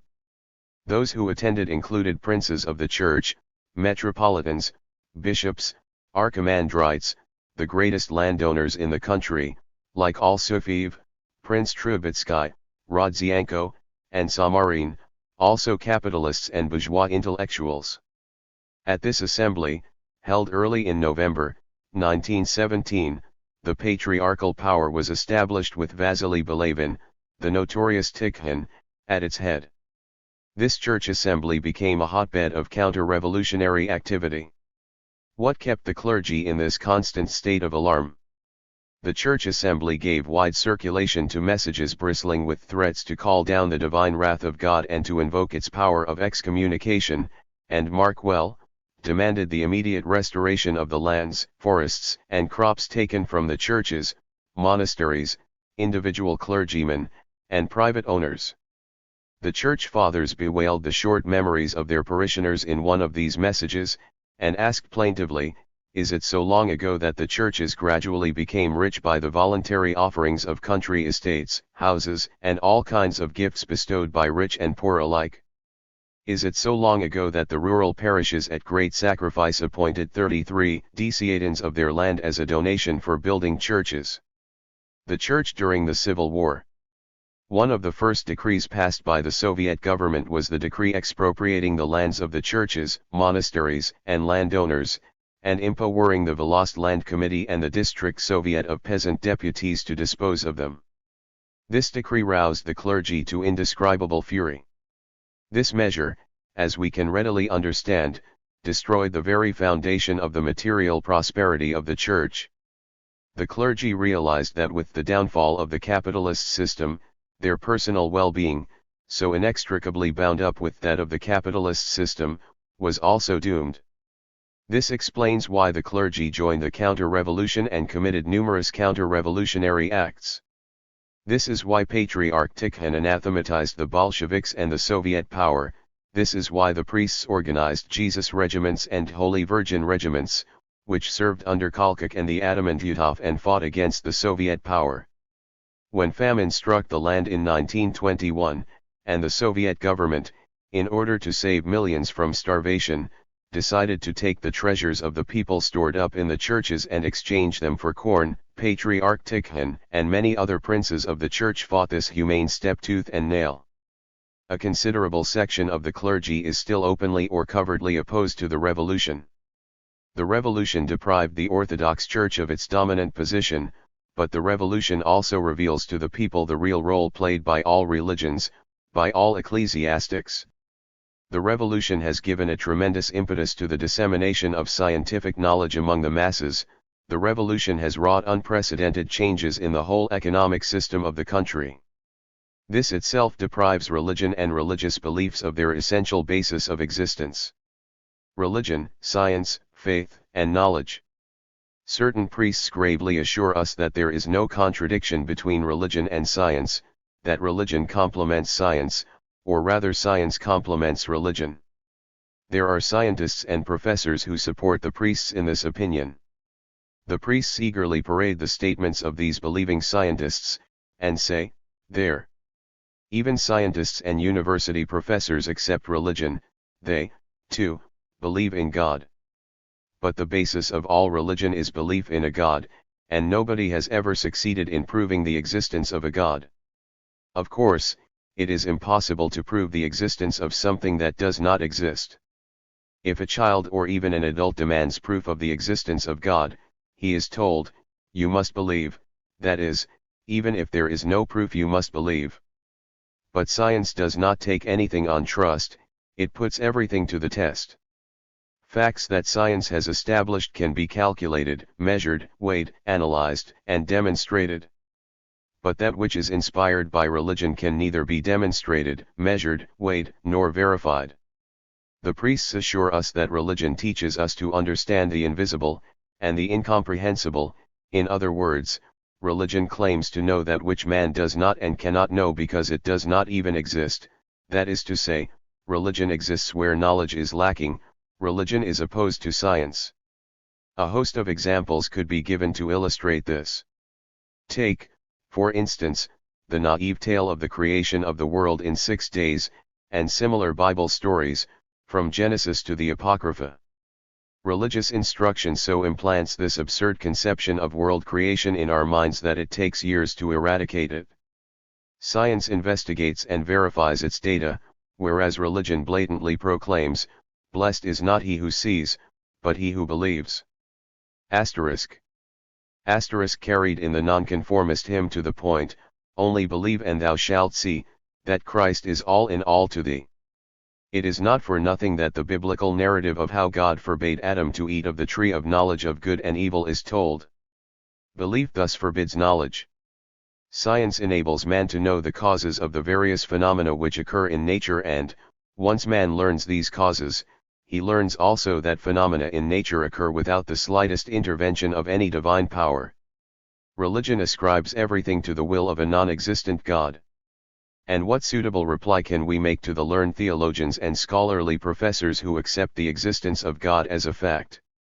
Why many educated people, including professors, are religious. All exploiters, learned or otherwise, ostentatiously display their belief in God. They do so for the very simple reason that religion is very advantageous to them. That accounts for their hypocritical show of piety, even when they themselves are non-believers at heart. Take, for instance, the famous French philosopher, Voltaire, who, although he fought the church, said, "The common people need religion as a whip." Asterisk. In Britain and USA we have our religious professors, but the point is put bluntly by Julian Huxley in What Dare I Think? When he says that a religious organization is necessary for the masses even if no God is worshipped. A well-known saint, revered by the Greek Orthodox Church, Gregory Nazianzen, a divine, in an unguarded moment, oblivious of indiscreet Bolsheviks who might thereafter publish the epistle against him, wrote the following to a fellow theologian. Blessed Hieronymus, we must invent more fables in order to make a stronger impression on the crowd. The less they understand, the more enraptured they become. Our holy fathers and teachers did not always say what they thought, but what circumstances and necessity put into their mouths. Bishop Saint-Sus wrote in the year 410. The people positively demand that they be deceived, otherwise it will be impossible to handle them. As for me, I shall always be a philosopher only to myself, to the people always a priest. A certain pope, upon receiving a rich money offering, was overheard to remark to one of his intimate cardinals, "Look, brother, this fairy tale about Jesus Christ is a lucrative business." Professors who declare that they believe in God are hypocrites and base deceivers, who profess religion merely because it is to the advantage of the exploiters, because the common run of the scholars and scientists in bourgeois countries are bound by 1,000 ties to the exploiters, ties social and financial, hence also political and moral, in short, the bourgeoisie butters their bread. If any of them truly and sincerely believe in God, they are not really men of science, but high priests of superstition masquerading in professorial gowns, although many may even be renowned as the authors of valuable scientific works. They do not have the courage of their scientific convictions, and hence do not bring their deductions to their logical conclusions, else they would admit that science and religion are incompatible. A glaring illustration of the irreconcilability of science and religion was provided by the so-called monkey trial, in the state of Tennessee, USA, at which the American bourgeoisie tried and convicted a school teacher for repudiating the Bible, and teaching the Darwinian theory of the origin of man. Religion divides people of the same class but of different faiths. Religion keeps asunder people of the same class but of different faiths instead of uniting them. Herein lies its harmfulness. The depraved monks in monasteries like the Pochivskaya Abbey, printed leaflets calling for pogroms and massacres of Jews and others of alien stock, meaning those professing faiths other than the Greek Orthodox. The priests themselves took part in the pogroms, and gave their support to pogrom-inciting organizations like the League of the Archangel Michael, and the League of the Russian People. In foreign countries the clergy support the fascists, while in the USSR they back the kulaks and the Nepmen. Formerly, the priests exercised tremendous influence in all state affairs. Some of them, like Gregory Rasputin, not only had the Tsarina completely under his influence, but often had the whole government at his beck and call. The priests thundered anathemas at anyone who incurred the displeasure of the government. Thus, Count Tolstoy was excommunicated by the church because he explained the gospel as he understood it, that is, he had his own way of befuddling the people, which differed from the way in which the Orthodox Church wanted the people to be befuddled. Whenever war broke out the government called the clergy to its aid. We saw how in the World War the clergy in all the belligerent countries justified that Holocaust in the eyes of the people, blessed the battle flags, and prayed that victory be granted to their side. The priests visited the regiments with crosses held aloft, aroused their religious fanaticism and spurred the masses of soldiers to be massacred in defense of their faith, although nobody had made any attempt to attack religion. During the war the priests conveniently forgot the command, "Thou shalt not kill." Instead, they fervently appealed to the Lord of hosts, the God of vengeance, avenging angel, and other stereotyped phrases from the universal storehouse called the Bible. They prayed that all the enemies of the king might be humbled beneath his feet, or that God would grant victory to the king over his adversaries, each according to the camp they were in. And when the oppressed millions, dispossessed and disfranchised, were driven to despair and arose en masse, the church and the clergy sided with the government, and justified all its bloody and repressive measures in putting down the uprising. We all know what happened on January 9, 1905, when the working class, driven to despair, went to petition the Tsar, flying religious banners and carrying icons and portraits of the Tsar at the head of the procession, while they chanted, "Lord, save thy people." All this degrading display of humility to ask for an extra crust of bread, for some slight alleviation of their miserable, cheerless lives? What was the response of the priests to the cold-blooded shooting of several thousands of working men and women? Shortly after that memorable day, the Holy Synod sent a message to all its minions and ordered them to read it from all the pulpits in the land. Its substance read as follows: Russians, incited by malicious and evil-minded persons, native and foreign enemies of the fatherland, threw aside their peaceful occupations by the tens of thousands. The past disorders were caused by traitors, bribed by the enemies of Russia, and by the enemies of public peace and order. Considerable sums of money were sent to them to foment internecine strife. The priests claimed that the workers had been bribed with 18 million rubles from Japanese and British funds. In the town of Tomsk, the Black Hundreds locked up and then set fire to a theater where citizens had gathered to discuss public questions, and several hundred people perished in the flames. The people rushed to the Bishop of Tomsk to beseech him to use the authority of his high office to curb the Black Hundreds, but this holy man did not stir a finger.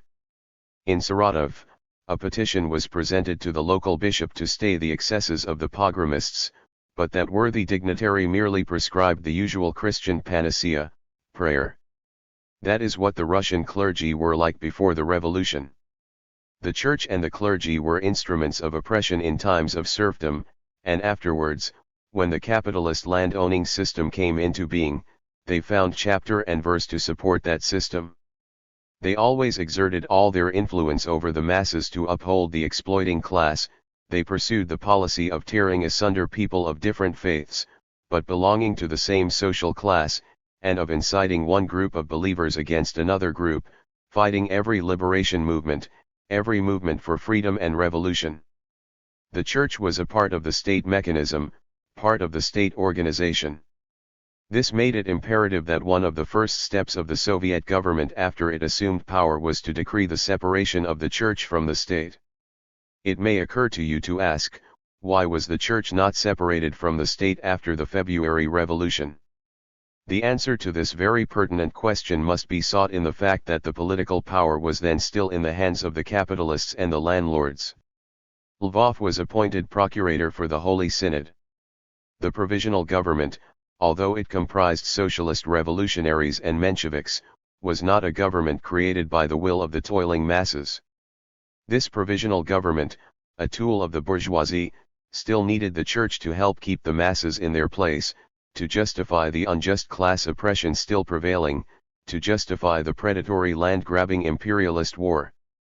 This explains why these self-same hypocritical Mensheviks and socialist revolutionaries, in whose party programs before the revolution the demand for the separation of the church and state loomed so big, forgot these solemn pledges the day after the February Revolution and did not stir a finger to diminish the power of the church and the clergy. Only when the Soviets came into power, only when the workers and peasants seized the helm of state, was the church deprived of its power as a state church and as an instrument of oppression. The communist attitude towards nonconformist sects. The word nonconformist means much the same as dissenter. All those believers, who were not in total agreement with the dominant state religion and church organizations, and who split off into separate groups of believers, were called sectarians. Thus the Lutherans, for example, were at one time called sectarians. In Russia all those believers who did not belong to any one of the major and powerful religious organizations, such as the Greek Orthodox Church, the Roman Catholic, the Lutheran, the Anglican, the Mohammedan, Jewish or Buddhist, were called sectarians. The list of sectarians included the Stundists, the Baptists, the Mennonites, the Evangelists, the Adventists, Old Believers or Old Ritualists, Doukhobors, and many others. They are still called sectarians, although there is no established state church. Asterisk in Tsarist Russia, the nonconformist sects were called sectanti or sectarians ed. Communists look upon all religious organizations, including all sectarian organizations, as organizations which harbor opponents of the proletarian dictatorship, and of socialist construction. All religious organizations, including all sectarian organizations, oppose the correct conception of the world, based upon science, upon verification, upon knowledge, and cling to their incorrect ideas, which are based on faith alone, because all religions take it for granted that there exists a supernatural being which governs all animate and inanimate nature and controls the destinies of man.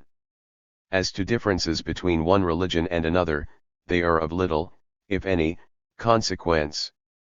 Lenin, writing to Gorky, sees no greater difference between the one and the other than between a blue devil and a green one. But, of course, we must examine very carefully what these sectarian organizations do. We must strenuously fight them, if under the pretense of preaching religious doctrines, they advocate struggle against the Soviet power and refuse to fulfill various civic duties. Take, for instance, the Baptists, the Evangelists, and many others. Under the Tsar they served in the army, repressed the workers and peasants and defended the landowners and capitalists. They served the Tsar and the capitalists loyally and truly. But now, under the Soviet government, when it is necessary to defend the cause of the workers and peasants, they, alleging religious scruples, declare they are unable to bear arms. This is not a question of religion, but a question of politics, and counter-revolutionary politics at that. Take the cases of refusal to pay taxes and to fulfill other duties of citizenship.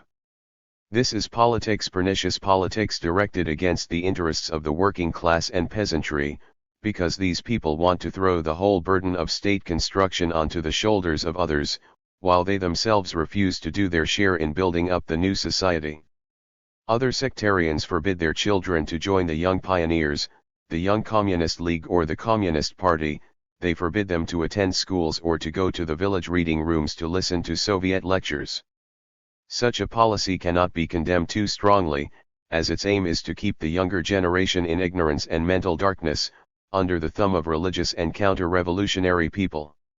It would prevent the younger generation from mingling with the workers and peasants, without which a free Soviet state is an impossibility.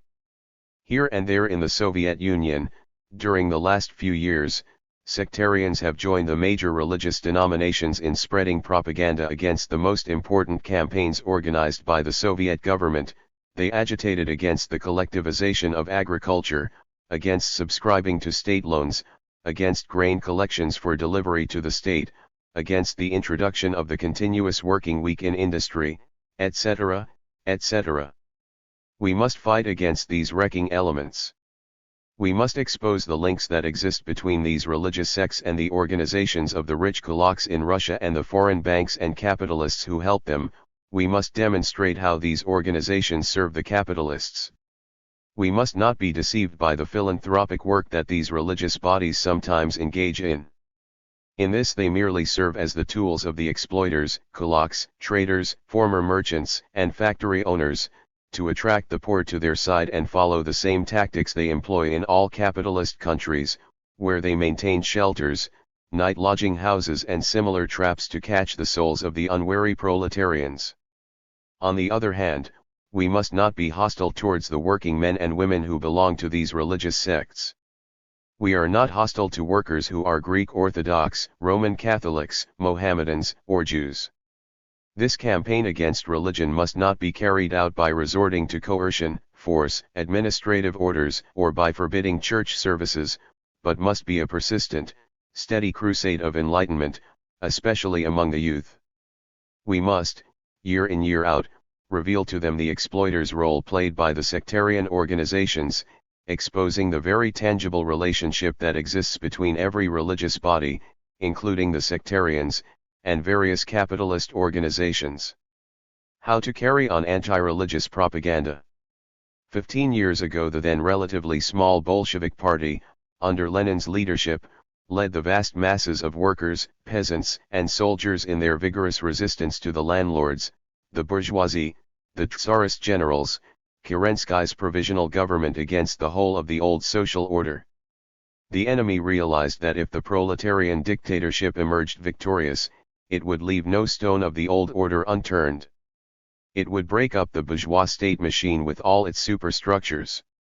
All those who supported the system of exploitation in the old Russia, which system had been somewhat renovated and slightly reformed during the period between February and October, 1917, sensed a deadly enemy in the proletarian dictatorship. All the forces of the old order rallied against the proletarian power, against the proletarian revolution, seeking the support, first of German imperialism, and then of the Allied imperialisms.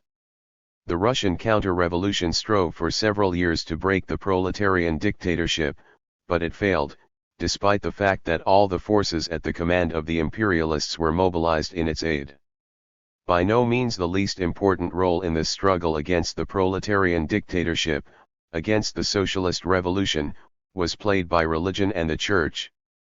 The age-long experience of the church in deceiving the masses, and the age-long influence of religion over the masses of the toilers were utilized by the counter-revolution to the full. The revolution affected the vital interests of all the exploiters. The convocation of the church, at which the Patriarch Tikhon sat side by side with Count Alsofiev Davidov, Prince Ukhtomsky and a number of other counts and princes, anathematized the Bolshevik Soviets and called for a crusade against them. The monks in the Troyetsko-Sergeyevsky monastery and in hundreds of other big monasteries and reactionary ecclesiastical centers began to stir with alarm like spiders at the approach of danger in the very first days of the proletarian revolution. While the toiling masses threw off their chains by means of this struggle, tens of thousands of parasitic monks and priests lost their very life basis in the breakdown of the landlord capitalist system. They had to find speedily a new social basis. They consolidated their influence over the kulak, or rich, capitalist sections of the peasantry upon whom in the past they had only partly relied. In practically every village the warden of the church was the local kulak. They took a most active part in the counter-revolution, in the armed struggle against the Soviet government. They welcomed the interventionists, and solemnly blessed the White Guard generals. But nothing saved them. They themselves least of all trusted in the power of their prayers to heaven and in the force of their decrees of damnation. If these age-old swindlers had any hope at all, it was in the power of the foreign general's sword. When the general's sword was broken, a section of the clergy tried to adapt themselves to the profound social change that had taken place among the masses of the toilers, to the profound political changes then taking place in the entire life and consciousness of the peasant masses. Hence, all the various renovationist tendencies both in the Orthodox Church and among the other religious organizations. Hence, the outwardly radical decisions of some of the congresses of the sects, which also served, in a certain measure, to disguise the counter-revolutionary essence of these religious organizations under devices to preserve themselves in the hope of better times. Through all the 15 years since 1917 it is possible to trace the rise of the various new religious groups and organizations, all of which served the counter-revolution. White Guard generals and colonels, former Mensheviks and socialist revolutionaries, these were the inspirers and leaders of these organizations in the country. International imperialism in every capitalist country stood behind them. The 15 years of proletarian dictatorship have brought about a most profound change in all the social relations of the 180 millions of the population of the USSR. Not even a trace has been left of the landlord and capitalist classes. The revolution is now grappling with the task of eliminating the kulaks as a class, and it has already achieved great results therein. About 2/3 of the peasant households have adopted the system of collective farming, and 4/5 of the cultivated area of the country is now farmed by collective farms. The working class, which led the revolution and is guiding the work of socialist construction, has grown strong and has demonstrated that it is not only capable of capturing power, but also of maintaining and using it for the purpose of building a socialist society. Stone upon stone, under the incredibly difficult conditions created by a capitalist environment, by cultural backwardness and by material privation, the working class has laid a foundation for the socialist system, for socialist society. It has fulfilled the first 5-year plan of socialist reconstruction of the country. It has been able, on this basis, boldly to take up the task of creating a classless society. It has placed its socialized industry upon a new technical basis and is placing socialist collective farming upon a similar base. It is difficult to enumerate all the gains of these 15 years which have left an indelible mark upon every social relationship, upon the political development, upon the cultural level, upon the whole life of the millions of workers, peasants, and toilers of the USSR. Under the conditions of proletarian dictatorship, our multinational state is developing in an entirely new direction. Peoples who were moribund in the past have now taken the road of speedy cultural development and growth. This culture is national in form, but socialist in content. This culture is non-religious. Moreover, it is increasingly becoming an anti-religious, atheistic culture. The more the method of planning penetrates every pore of our economy, the more profoundly the economic structure of the USSR is changed, the broader becomes the basis of atheist influence, and the deeper is the ground plowed up for that consistently materialistic outlook which constitutes the basis of atheism. On this basis, on the basis of proletarian culture and of its assimilation by the greatest masses of the toilers, the League of Militant Atheists grows and develops. In summing up the results of the first 4 years of the October Revolution, Lenin wrote on October 14, 1921. What were the main manifestations, relics, and remnants of serfdom in Russia in 1917? The monarchy, the feudal division of society into orders, land ownership and land tenure, the condition of women, religion, national oppression. Take any of these Augean stables which, it may be said in passing, were left very much uncleaned in all the advanced states when they made their bourgeois democratic revolutions 125 to 250 years ago, and even earlier. Take any of these Augean stables and you will see that we cleaned them completely in a matter of some 10 weeks or so, from October 25, 1917, to the dissolution of the Constituent Assembly. In this field we did 1,000 times more than the bourgeois Democrats and liberals and the petty bourgeois Democrats did in the 8 months they were in power. And, enumerating the different manifestations, relics, and remnants of old Russia which were destroyed by the proletarian revolution, Lenin pointed out that the leaders of the bourgeois democratic revolution had all promised in their time to accomplish all this, but all had failed to carry out their promises. 150 or 250 years ago the advanced leaders of this revolution promised their nations that they would liberate humanity from medieval privilege, from female inequality, from the state prerogatives of this or that religion, from religiousness in general, and from inequality between nationalities. They promised, but they failed to fulfill their promises. We are not referring here merely to the quantitative results of the anti-religious propaganda, even though they too are of much importance. The Great French Revolution gave rise to a mass anti-clerical movement, but the Catholic Church very soon succeeded in recovering from the blows inflicted upon it. The Jesuit congregations still exercise, even if semi-legally, an enormous influence over the schools in France, and actually receive enormous assistance from the state. The bourgeoisie, which at one time dealt ruthlessly with the Church in France, later took it into its service, and the Church serves the Paris Stock Exchange with its mass as zealously as it served the Sun King Louis XIV, as it served the French nobility, as it served and still serves every system of exploitation in every country in the world. For the first time in the history of humanity, a vast state, the USSR, took the path of unconditional, complete, and consistent rupture with the Church and religion. That is why not a trace of the influence of the Church over the schools has been left. That is why atheism in the USSR grows throughout the length and breadth of the country. That is why not only the working class in the cities, but many millions among the peasantry, are resolutely breaking with all religion. That is why anti-religious education of the youth and children is possible in this country. Of course, it is possible and necessary to contrast the two basic factors of modern political life in every field. These are, the tremendous growth of the USSR on the one hand, and the profound crisis of the whole capitalist world on the other.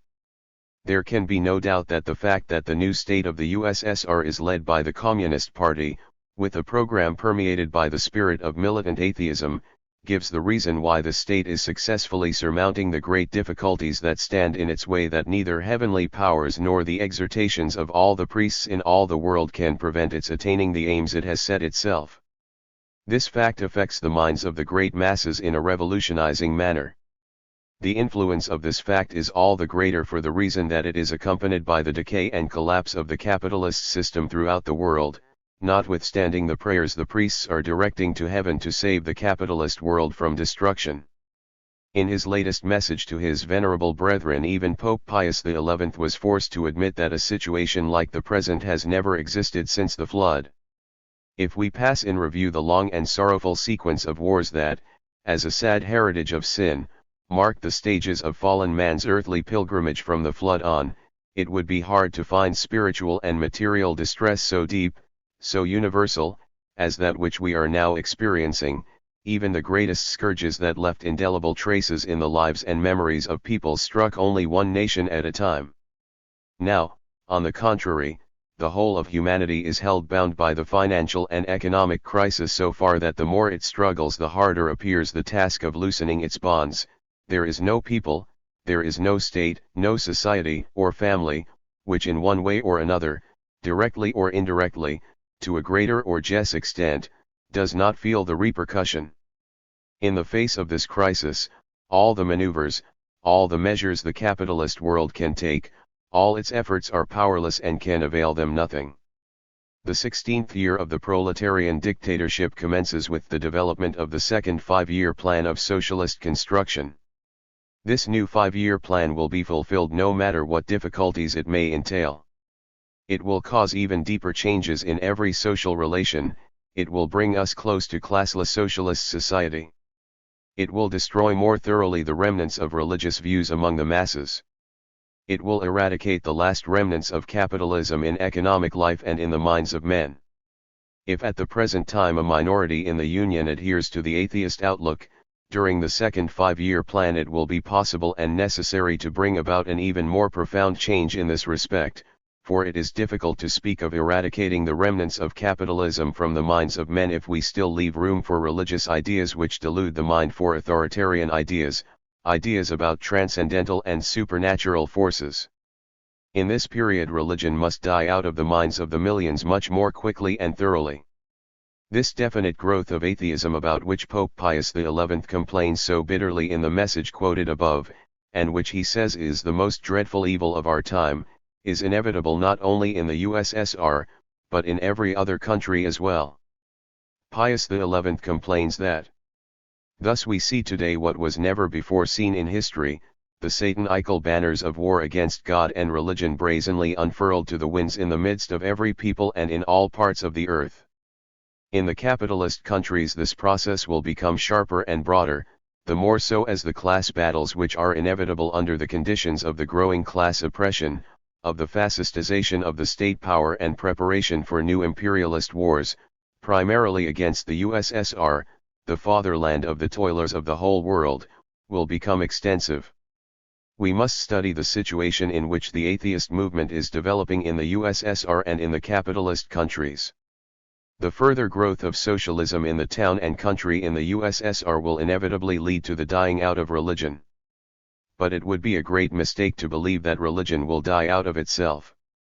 We have repeatedly emphasized Lenin's opinion that the Communist Party cannot depend upon the spontaneous development of anti-religious ideas, that these ideas are molded by organized action. Every notion of leaving the growth of an anti-religious, atheistic outlook among the masses to spontaneous development is therefore opportunistic. This opportunist dependence upon spontaneity usually goes hand in hand with the conception that further development will proceed in the form of a smooth ascent to the complete victory of socialism. Every one of us knows what difficulties have to be overcome on the road to victory. We achieve victories every day, but we achieve them after overcoming the greatest obstacles and by fighting against those forces of the old world which interfere with our progress. But this period of struggle is inevitable.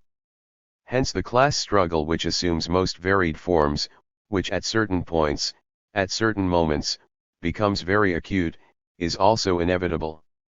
The influence of the kulaks over the most varied sections of peasant life, the influence of kulak sentiments among various groups of workers who have contacts with the country, remains a fact. That is why the revival of religious sentiments among certain groups and at certain moments is still possible. What are the tasks and duties of the League of Militant Atheists during this period? Primarily, to conduct serious work among the masses, because the demands of these masses, even of the most backward groups among whom the influence of religion is still strong, have become more serious. In our work among religious people we must bear in mind Lenin's advice to utilize every method available to us, or, as he said, we must approach them this way and that way in order to stimulate them to criticize religion themselves. This work has not yet been properly developed. We must also work out the proper methods and produce the necessary mass literature which will meet the requirements of these backward groups and of religious people. We must observe that the past 15 years of struggle for consistently Leninist militant atheism have been years of struggle against every attempt to restrict the tasks of the struggle in an opportunist manner, or to give the struggle an anarchist rebel turn. We have fought against the substitution of pure education, mere anti-clericalism, priestophobia, for militant atheism. But at the same time we have also combated the tendency to draw a distinction between our educational work and the exposure of the class role of religion. We have linked up every step in our educational work among the masses with the task of exposing the social roots of religion. We have fought against the opportunist attempts to liquidate anti-religious work on the pretext that religion is dying in the USSR anyway. But we have also fought resolutely against the theory that religion can be wiped out in no time, that all that is required is to use strong language. This struggle on two fronts was one of the necessary conditions of the victory which we have gained on the anti-religious front. This victory would have been impossible without an intense ideological struggle in the field of philosophy. For this reason the League of Militant Atheists has been closely connected with the Society of Militant Dialectical Materialists, and they together have fought both against the Mechanists and against Menshevik idealism. I may remind you that the magazine, The Atheist, was the first to start the struggle against the philosophical mistakes of Deborin's school. The defect of this struggle at first was that we did not criticize the Mechanists with sufficient sharpness, but this defect was subsequently rectified. The struggle against the Mechanists and the influence of Menshevik idealism in the field of anti-religious propaganda, continues to be one of our most important tasks. While we do not refuse to cooperate with the inconsistent materialists in the anti-religious struggle, we must, however, expose their mistakes. We must sharply define our own viewpoint, sharply criticize every inconsistency on this sector of the ideological front. We have continued and must continue to criticize very strongly those who underestimate the importance of atheist propaganda, for this underestimation was one of the results of the underestimation of the role of Lenin and of Leninism as marking a new stage in the struggle for a consistent materialist world outlook. This was the particular weakness of the Deborin school, and this was precisely the reason why the magazine, under the banner of Marxism, failed, under its old leadership, to fulfill the task placed before it by V.I. Lenin. That is precisely why the magazine and the Society of Militant Dialectical Materialists must now devote much more attention to the problems of anti-religious propaganda. That is precisely why it is necessary to introduce ideological clarity in the whole of the work of the Union of Militant Atheists and to combat every deviation from the consistent Marxian-Leninist line in our work. Particularly immense are our tasks in our anti-religious work among the various nationalities in the USSR, which are only now beginning to awaken to a real life, which are only beginning to develop their own culture.